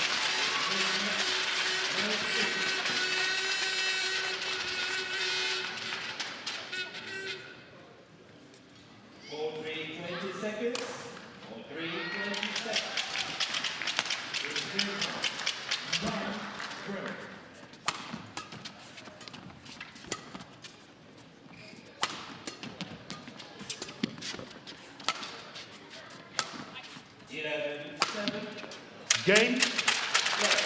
21-6, 21-13, the final scoreline. And China having won all matches within the tie so far, all 4. And that one was done and dusted in just under 31 minutes. Match won by minutes. China, 21-6, 21-13.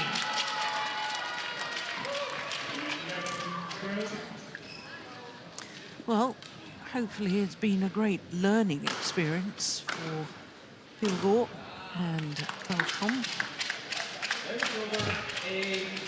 I think there were signs of that they picked up on things that they needed to do faster during the match. Confirmation of that scoreline, 21-6, 21-13 in 31 minutes.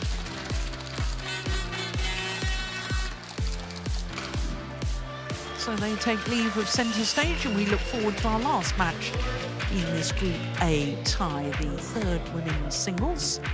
And it will be the 2024 World Junior Champion Xu Wenjing for China up against the former European champion Lena Kiersfeldt for Denmark.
Welcome back to Horsens.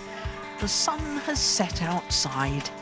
It's about 20 past 10 in the evening here in Horsens. But the sun certainly hasn't set on this Group A tie just yet. There's one more match to come, and it's the former world junior champion, Xu Wenjing, up against Lena Kjærsfeldt, the former European champion for Denmark. Not only former European champion, she was a silver medalist just a couple of weeks ago at the European Championships, where she was defending her title, lost out in the final to Scotland's Kirsty Gilmore. But here is the former world junior champion, Xu Wenjing, won gold in Nanchang in 2024. Tall athlete, a very good athlete, and she's only 18 years of age.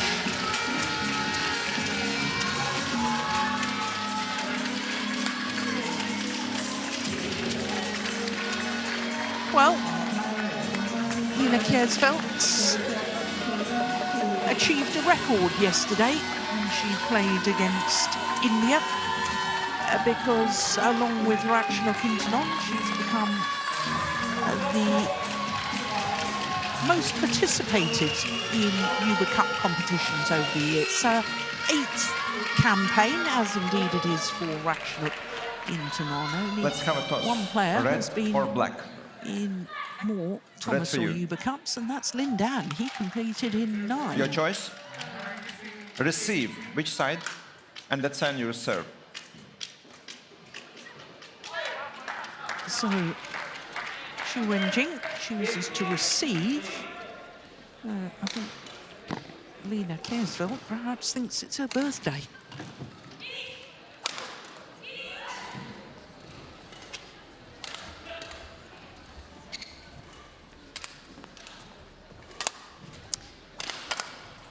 In fact, she's only just had a birthday, has Lena Kjærsfeldt, last Monday. Turned 32. But let's look at the youngster, Xu Wenjing, from Nanjing in Jiangsu province. I told you that she's a tall athlete. Look at that, 175, 5'9". World ranking at the moment, just inside the top 100s. And her first campaign, she's already won a title this year, the Raichang China Masters. And she played 3rd women's singles yesterday as well against Ukraine. Lena Kjærsfeldt, who I was telling you had a birthday last Monday, turned 32, is 26 on the world ranking at the moment. Did spend a total of 12 weeks across 4 different spells at number 16 on the world ranking. Born in, well, they've got Aarhus, yes, and lives in Copenhagen. Aarhus, not that far away from here, is it, Steen? No, it's only, I guess, 50 kilometers or so. That's right.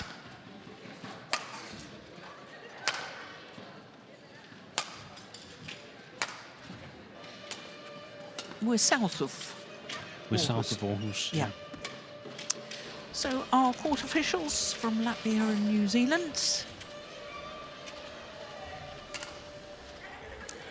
A classic youth against experience in this encounter.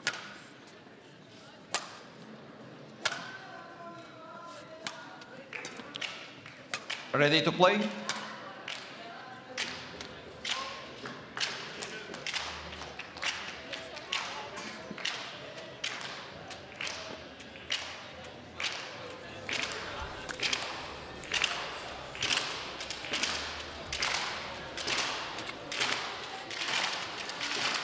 Were you surprised by this selection of this youngster, Steen? Or maybe no, not really. No? Do you think the Chinese team are resting They're resting. One of their good players in each of the group matches, perhaps. Yes, I think so. And then come the knockout stage, then they'll have Wang Zhi Yi, Chen Yufei, and Han Yue. And Xu Wenjing here. There's a, even though if they field her at third singles, there's very little chance that she will get to play in the knockout stage. With the depth that China has, they will be the favorite to win 3-0 or 3-1. Ladies and gentlemen, on my right, Denmark, represented by Line Kjærsfeldt.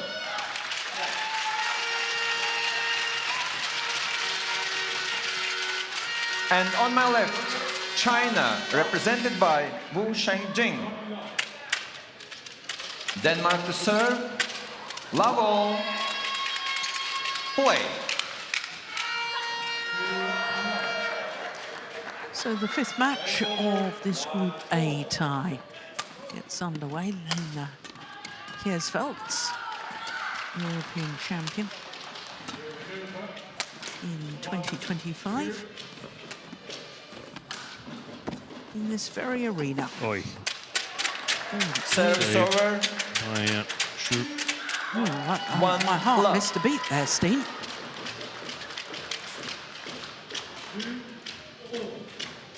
That's just unbelievable, isn't it?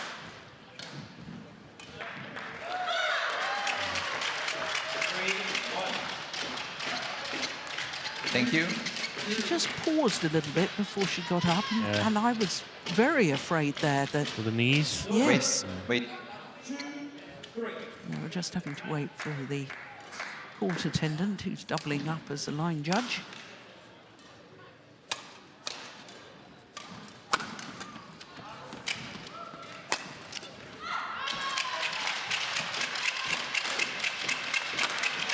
Good shot. Service over. Perhaps the match where Denmark has the highest hopes of scoring a point against China.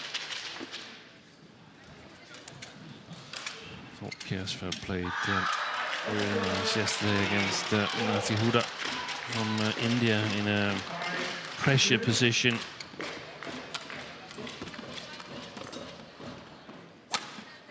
Oh, that's a lovely shot. Service over. Huda, the 18-year-old. 1. She beat her 21-12, 25-23. Very tight second game. And that's where the experience comes in pressure situations. China challenges called in.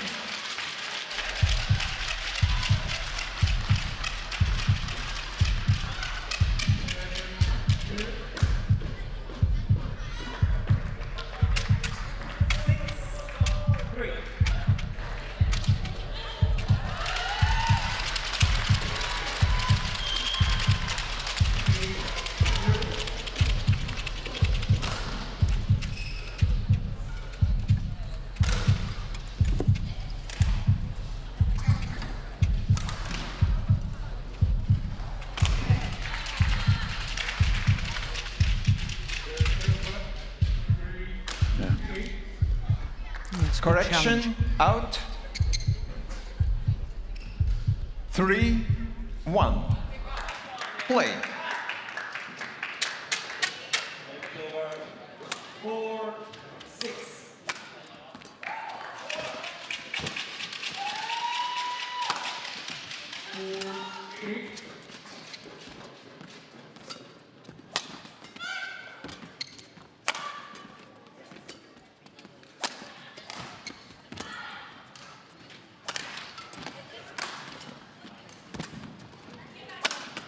Yeah, good rally. Service I like that over. body smash. Yeah, me too. 2-3. This has the potential to be a very, very interesting match because Xu Wenjing normally very good in the basic game and the strong retriever. Kjærsfeldt likes to attack.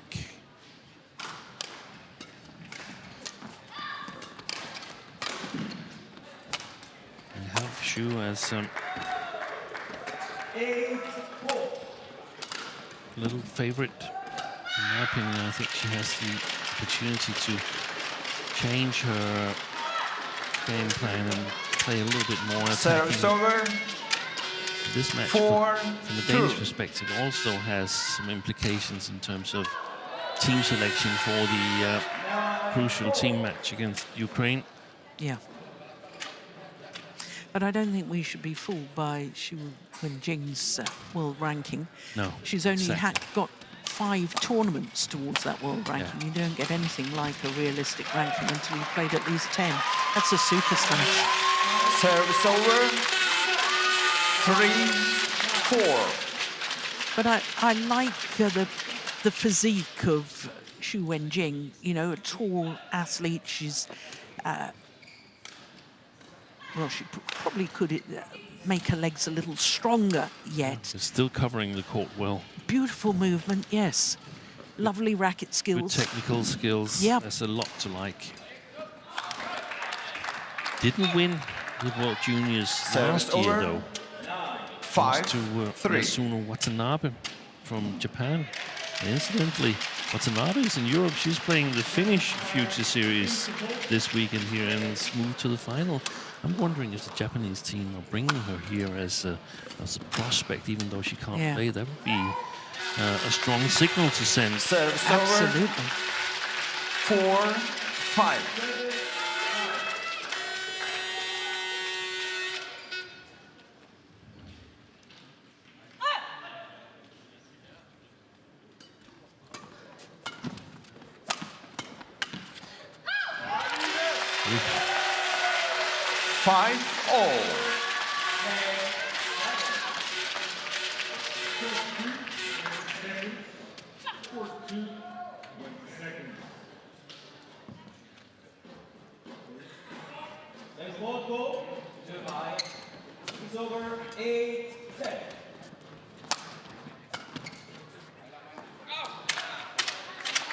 Service over. Thinking ahead to the 6-5.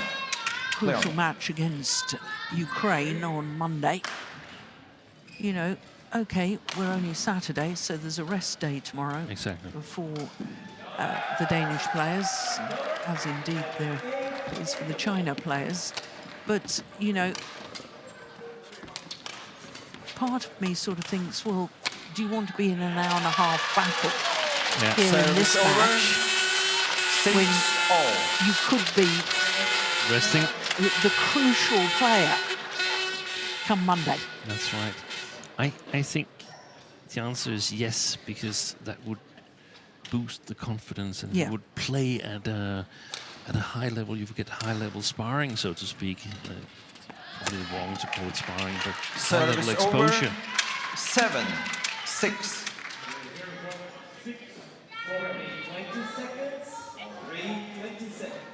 Had it been the day after, had it been tomorrow, that match would have been a different consideration, probably.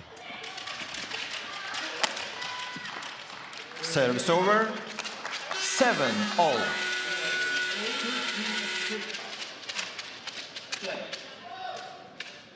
Well, interestingly there, did you see what Kjærsveld did?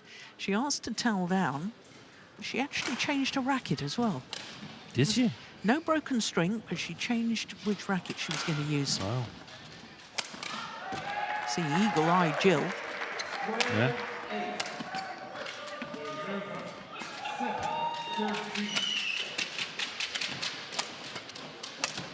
Oh, that's a big miss. She looks a little bit nervous, Wenjing, in my opinion.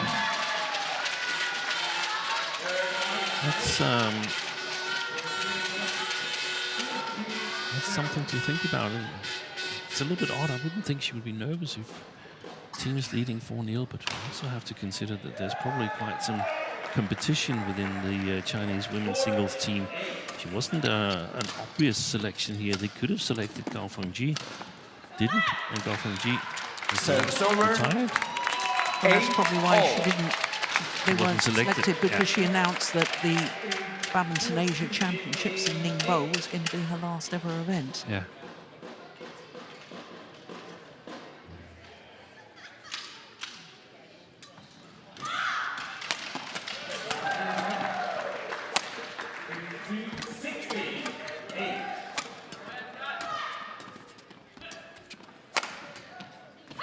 Yeah. Service over. 9-8.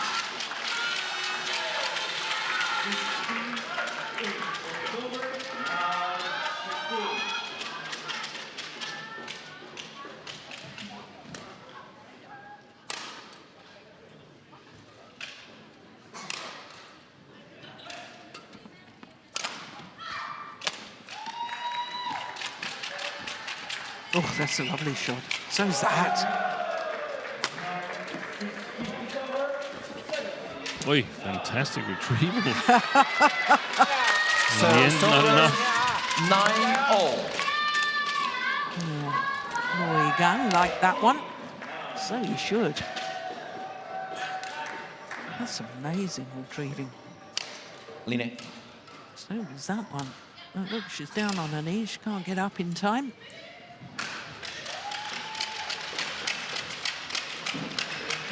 Thank you.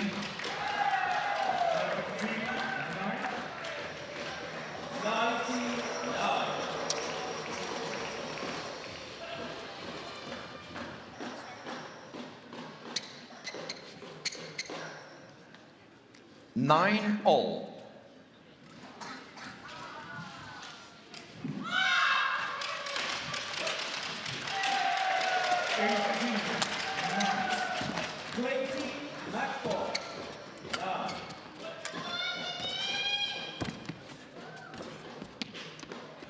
Just wide.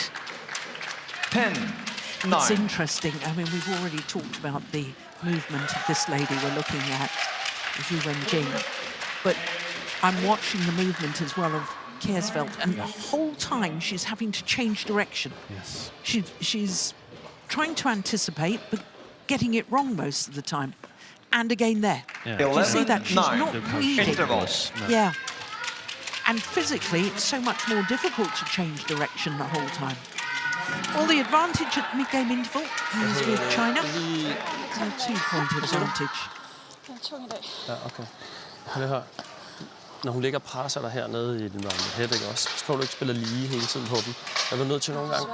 Ja, jeg ved det godt. Du er nødt til bare nogle gange så dumpe den ind mod midten, hvis det er. Og allerbedst en gang imellem, hvis du kan trykke den helt hen over en på kryds. Ikke også? Hun vil gerne have den der i forhold. Også de her, hun ligger, når hun ligger og slår hårdt ned i linjerne. Der kan du også godt nogle gange bare centrere hende. Court 1, 20 seconds. Court 1, 20 seconds.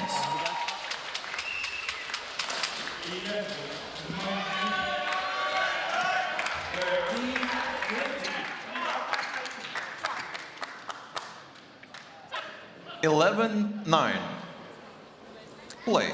Well, I'm guessing the Danish coach must be pretty happy with Christophersen at the moment. I think she's made a good start to this match. Yeah, she doesn't feel that comfortable herself. She said the first thing she said is, "I feel a little bit heavy today." 12-9. Translated directly from Danish, it means she feels a little bit slow in her legs and not as light as they were yesterday. But it's also a different opponent today. You pointed it out. There's small deceptions on every single time, and that's what makes it feel a little bit slow.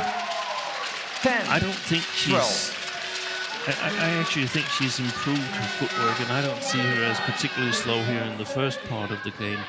But I see that Zhu Wenjing is starting to work her a bit more on the front court with the tight net game, and that's, of course, tough to cover that well. That's never been Christophersen's strong side. That's basically been one of the only things that's lacking in her game. 11, 20, 12. One of those things warned her about playing too much in straight lines. Sometimes under pressure, angle it a little bit in towards the center line. But I'm with you, Joe, because I think she's actually played a quite nice first start of the match, and it's often how you perceive the game is going. Oh, it's just wide. Now, if you tell yourself, hey, this has been a really good start to the game, I haven't 13, really 11. done anything I shouldn't do. I've got a lot of readings on my opponent. I've got a lot of info on where I can I can score some points, then it's a whole different approach. Good deception. 14-11. Shoulder lift. And then just sort of chopped underneath Fantastic it. touch. Look at Here this. it is. Oh, that's just delightful. It's pushed wide. That's a cheap point. Yeah. 15-11.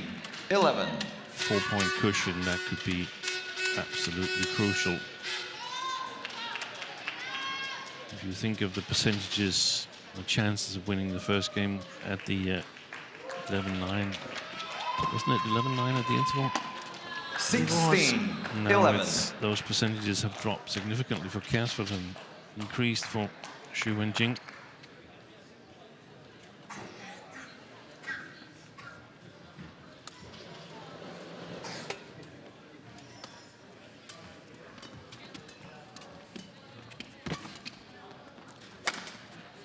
Missed it. Mistakes, mistakes, mistakes. After you've sort of told your coach that I feel a little bit heavy, I feel a little bit slow today. So what's the response to that? The racket needs to do more. And what happens? You make mistakes. You just got to work harder. You got to work your way into it. Another mistake. No, I don't think there's any point challenging that, to be honest. Maybe it's a tactical challenge.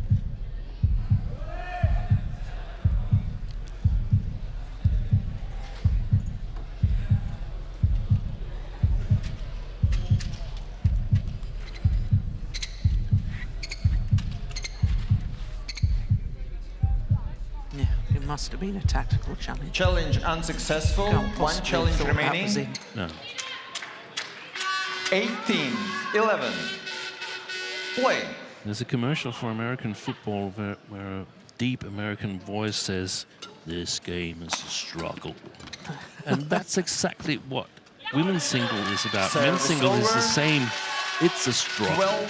Every single time you go on court, you have to be ready to totally empty yourself of all energy that's in the body.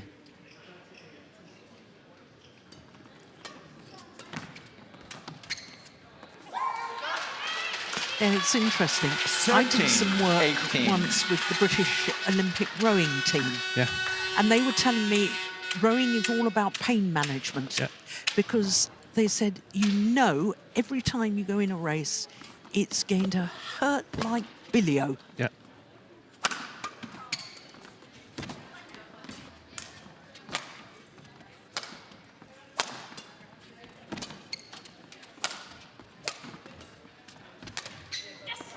And the thing is, what if Xu Wenjing is telling her coach, "I'm feeling a little bit slow today."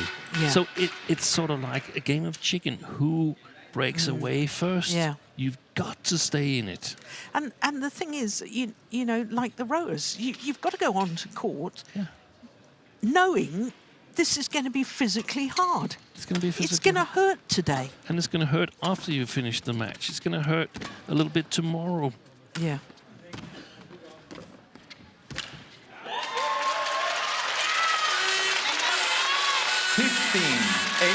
Well, 4 straight points. Return the public.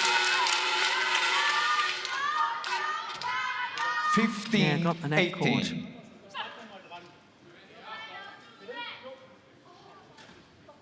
Yeah, that's more like a look of determination.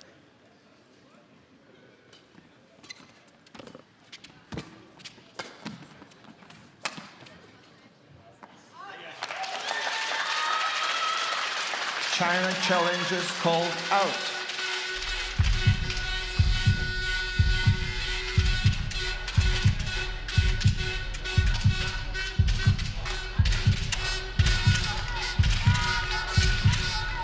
Maybe this was a tactical challenge as well. Yeah, I don't think there's any chance it's going to be in.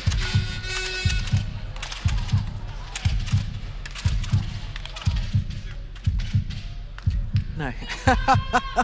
Challenge unsuccessful. One challenge remaining. Thank you, land judges. 16-18. Thank you.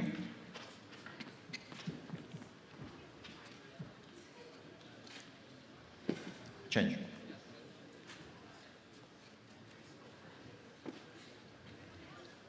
Play.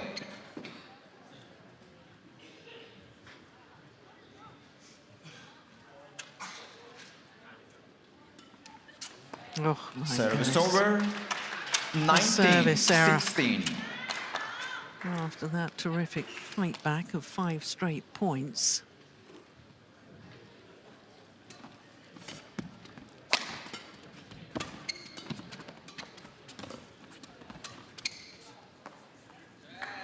Perfection. 20. Lovely. Game point. And 16. 4 game point opportunities for Xu Wenjing.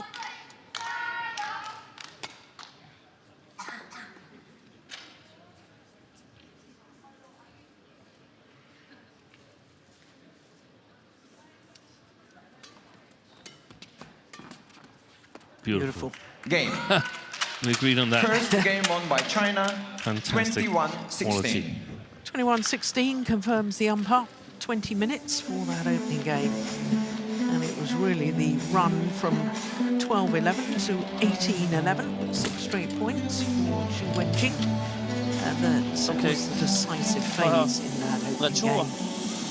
Du skal maskere dem en lille smule. Lige meget, hvad du laver. Ja, men du behøver heller ikke nødvendigvis at være oppe på den hele tid, men du er nødt til at maskere. Når du viser tyd, så rykker du for hurtigt. Ikke også? Så det er ret vigtigt, at vi ikke hele tiden spiller bredt på hende omkring forbanen, mellembanen. Fordi det er der, hun gerne vil frem og trykke dig. Og det er derfor, du er nødt til at centrere det. Og hvis du eventuelt nogle gange kan, når hun spiller nede på bagbanen, så flyt den henover hende igen. 然后你的教学什么还会有很多重复推嘛，不要重复啊，这样的就是把节奏控制好啊，加油啊！ Og så er det fint det her med, at du bruger klierne. Du får skåret ned foran. Du skal stole på, dit hårde angreb også virker, for det gør det. Du skal bare følge med den. Men hvis du slår på under god længde, så bliver du flyttet, ikke også? Og så er det her, hun ligger og presser de der hjørner. Det er den kamp, du kommer til at skulle være i. Og der må du ligge og prøve at se, om du kan bryde dem, stikke dem tilbage, eller skære dem ned i fødderne foran han, og så arbejde derfra.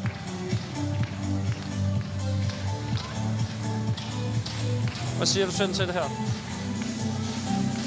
20 seconds. 20 seconds. Coach, return to your chair.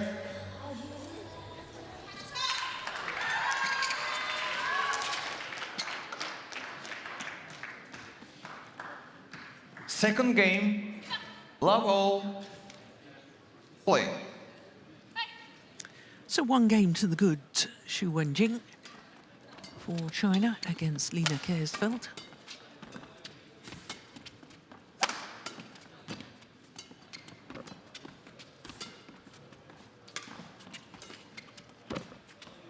Oh, that's a good net shot.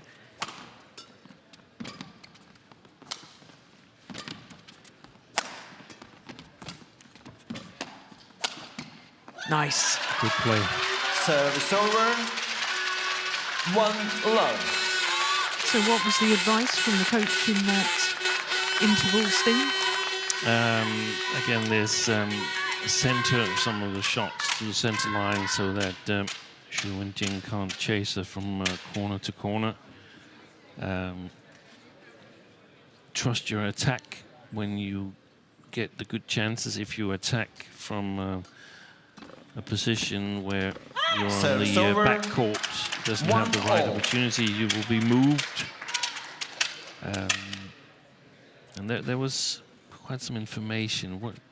It seemed like a little bit of challenging coaching. Christophersen can at times go a lot into herself, and I feel that she did that here. 2-1. What do you mean go into herself? Sometimes you look, as a coach, you look for a response that says, okay, I hear what you're saying, and I'm agreeing or disagreeing, but you don't always get it. Yeah. So you don't really know whether the player... The player might be thinking something or feeling something, and the response can be lacking. 3-1. And that's where I feel you've got to sort of change your coaching a little bit. It's perhaps not so important that you play exactly the right thing. Then you got to speak a little bit to the heart, to the fight, to the pride. We got a Danish flag on the chest, and you're doing well, reinforcing. Look at that, you came back, you made a couple of errors, and then you almost came back. You were a little bit unlucky. Yeah. We're almost there. It's only if you can close the net down, then we're gonna get it. Then we're right where we want to be. So, more like a pep talk instead of a tactical discussion.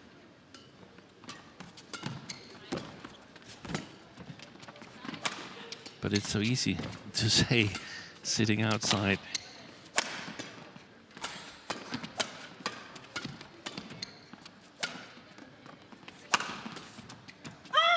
Service over. 4-2. You know, I like the crispness of this player. Yeah. You know, when she's hitting the shuttle, the sound of the shuttle off the racket, there's a certain sort of crispness to it, which means that the timing's good. Yes.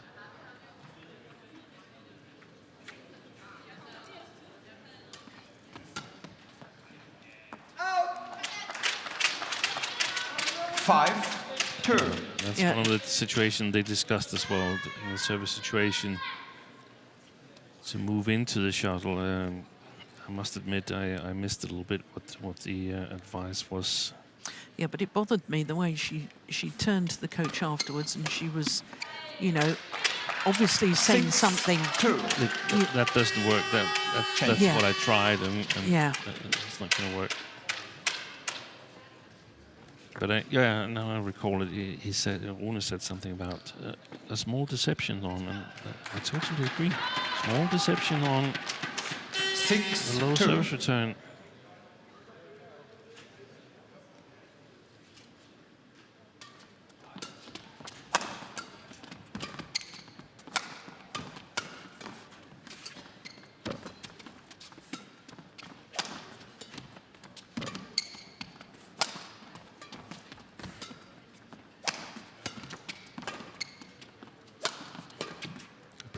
Good play.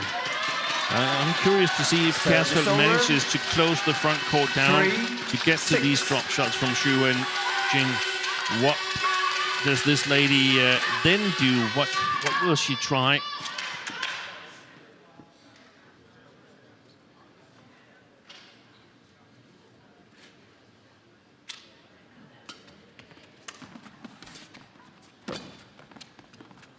Good play, good play. Oh, super. I don't think we've seen that much yet from Xu and Jing, apart from that really, really good challenge on Dane's front court. But if Christophersen could close that down, I don't see this as an impossible match for the Dane.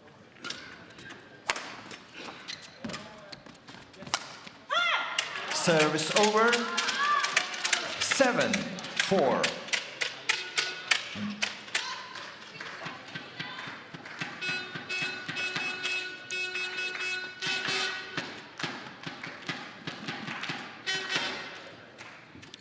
She wasn't really covering the net there, Xu and Jing. There's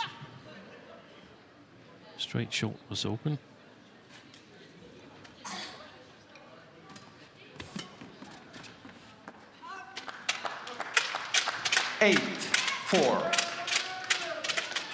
That was interesting. After that service error return, or the error on the return, Christophersen didn't make eye contact with the coaches. Oh dear, what on earth was that? There's something that spooked them on the low service. I mean, I simply don't understand it. It's not that dangerous. A little deception and then play the net, and then we're perfectly fine. Yeah, we've got a challenge here. I saw that as wide. Yeah, me too.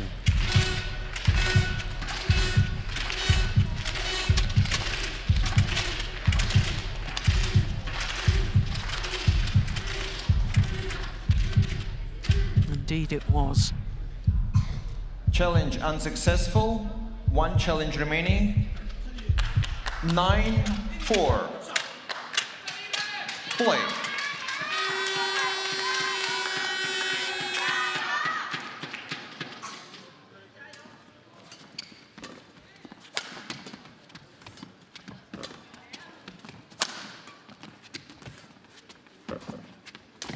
Nice, well done. Service over. 5-9.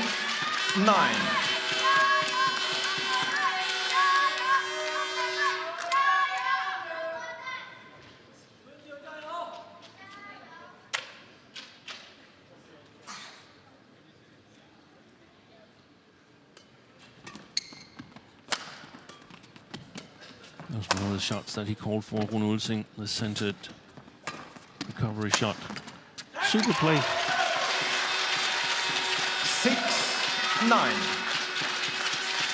The backhand defense of this lady here has not been impeccable. 6-9.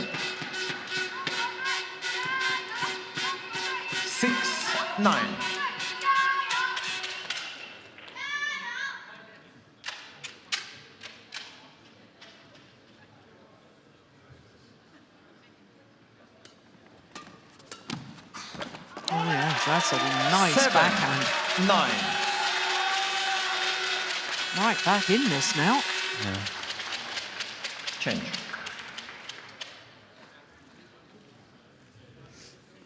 Super. Now, I'm starting to wonder a little bit about that strapping this on the left knee of Xu Wenjing. Backhand defense hasn't impressed me. Now this one here is able to push properly 10-7 with that left leg. Push off towards the defense, towards the short backhand corner.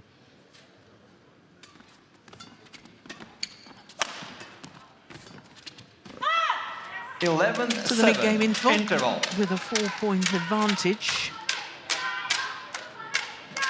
Xu Wenjing. Oh, it had a little think about it.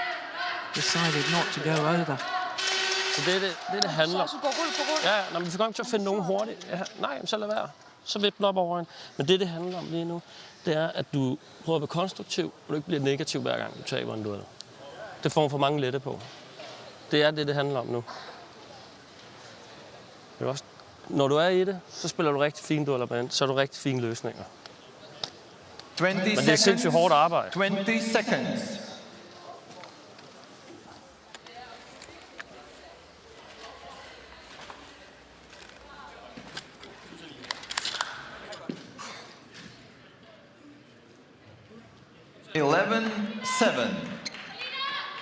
Play.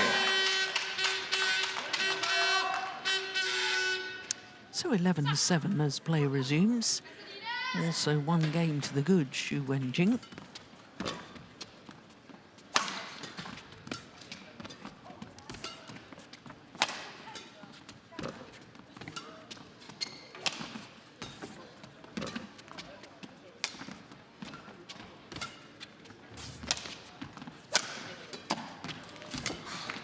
Good rally. Missed it. Service over. 8-11.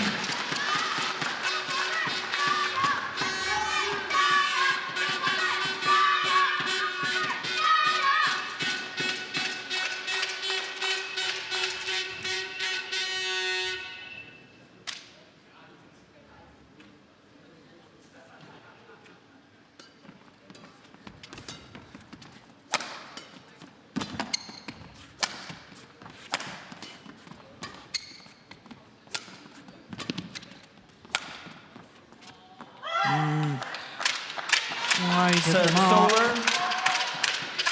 12-8.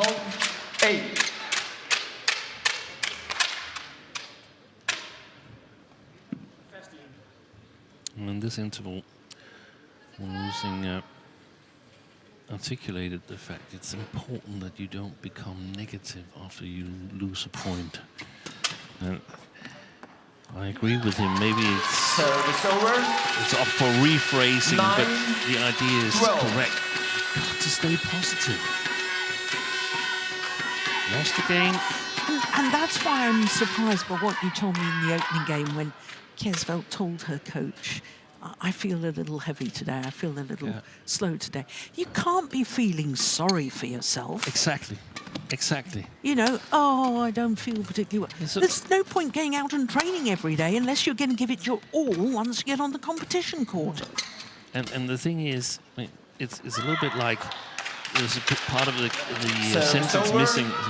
I feel a little bit slow today, so I can't win. That's the unspoken later part of the sentence. Instead of, I feel a little bit slow today, and I want to win, so that both things can coexist. Yeah. And the thing is, I mean, can we select you for the next match? And what if you've got slow legs by chance that day? 10-13. I know it's more, I mean, sometimes we simplify things, obviously. Line is fighting with all she's got. But it's just, it's the mindset sometimes that also needs a little bit of adjustment. I think it's one of the things that champions do, you know. They find a way to win even when they're not at their best. Yeah. And that's what you want every athlete to have, that champion mindset. Leon.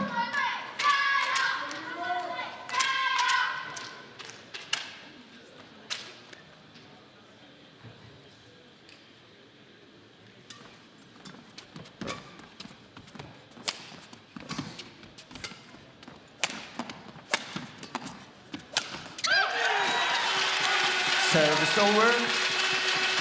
11-14. And if we go back to yesterday, there were some coach, and I think it was Vittinghus who said to Ditlev Holm, your opponent, he isn't really scoring on you. And it's not like Xu Wenjiang is sort of firing smashes or disguised slices or anything. She's not scoring that many points on Kjærsfeldt.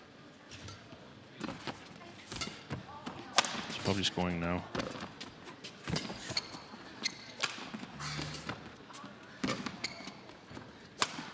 Lovely.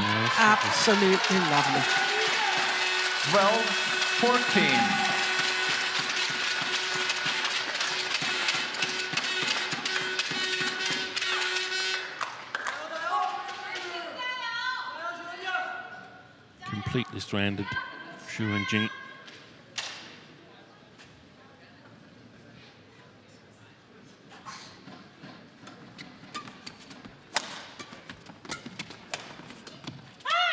Service over. 15-12.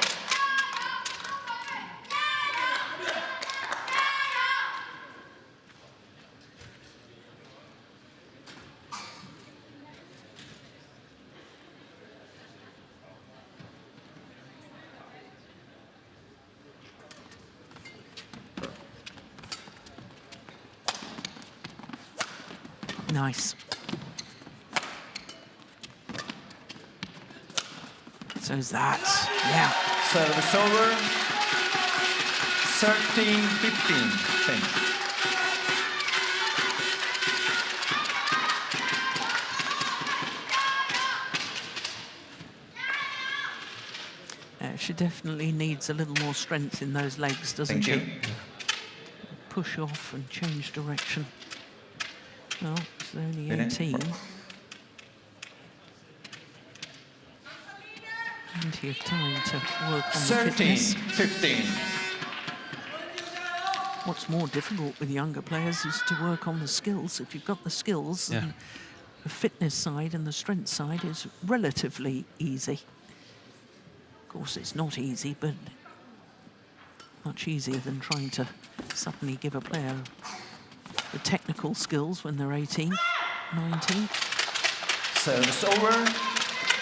16-13.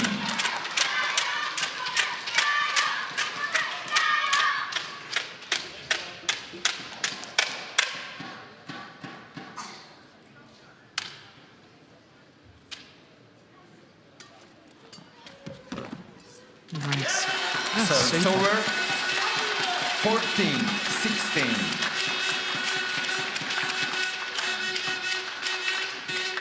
Super important next couple of rallies, because I think Christophersen is about to pick up on the fact that she could actually go in and win this.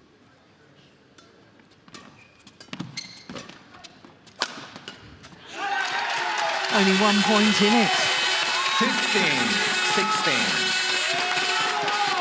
No Danish player has won a game, let alone a match, in this tie so far.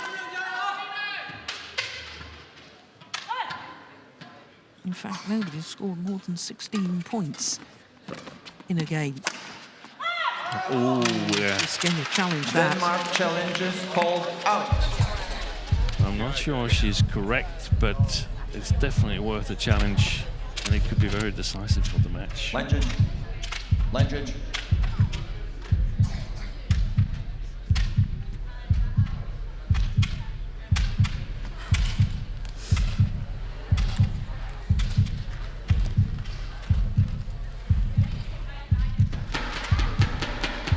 Clearly wide. She's got no challenges Challenge left. unsuccessful. No challenges remaining. Service over. 17-15. Play.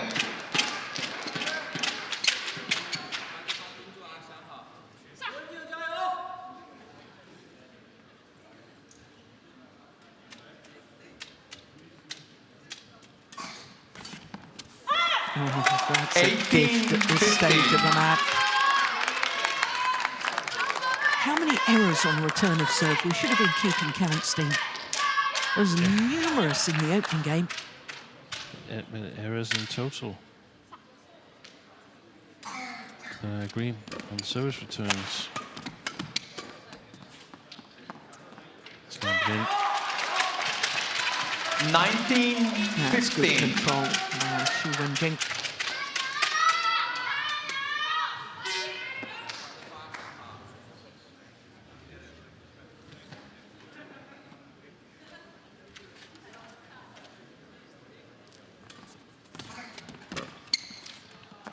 That's just long front.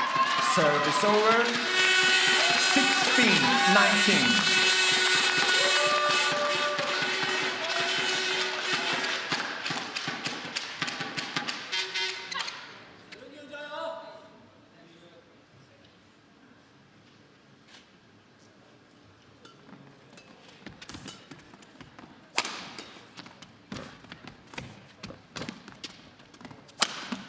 Missed it.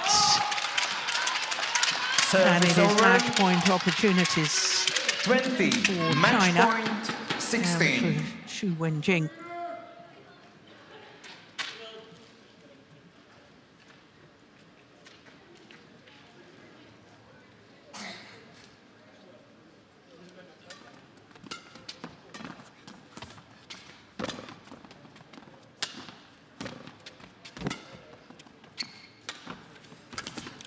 Game.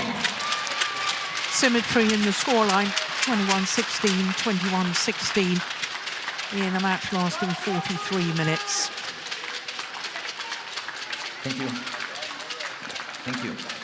Well, match won by total China, dominance by China 21-16, 21-16.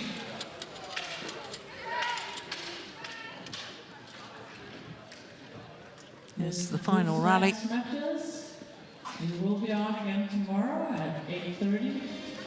Have a safe trip home, and we hope to see you back anytime this That's a lovely drop. 7 matches, you can come up and leave the plan.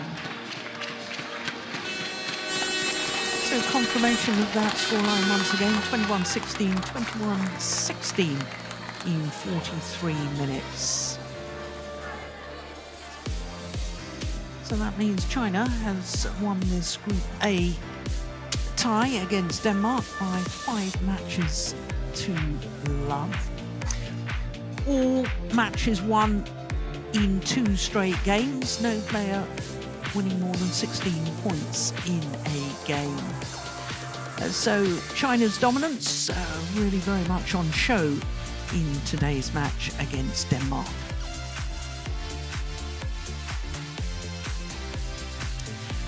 So we do it all again tomorrow. 3 ties once again. We'll start at 8:30 in the morning local time with Thomas Cup, Indonesia against Thailand. Then it will be Yuba Cup, Japan against Turkey. And Steen and I will be back in the evening session starting at 6:30 p.m. local time with Thomas Cup, Denmark against Sweden. Very much hope you'll be able to join us tomorrow. In the meantime, from all of us here, from Steen Pedersen and myself, Jill Clark, we'll see you tomorrow. Bye for now.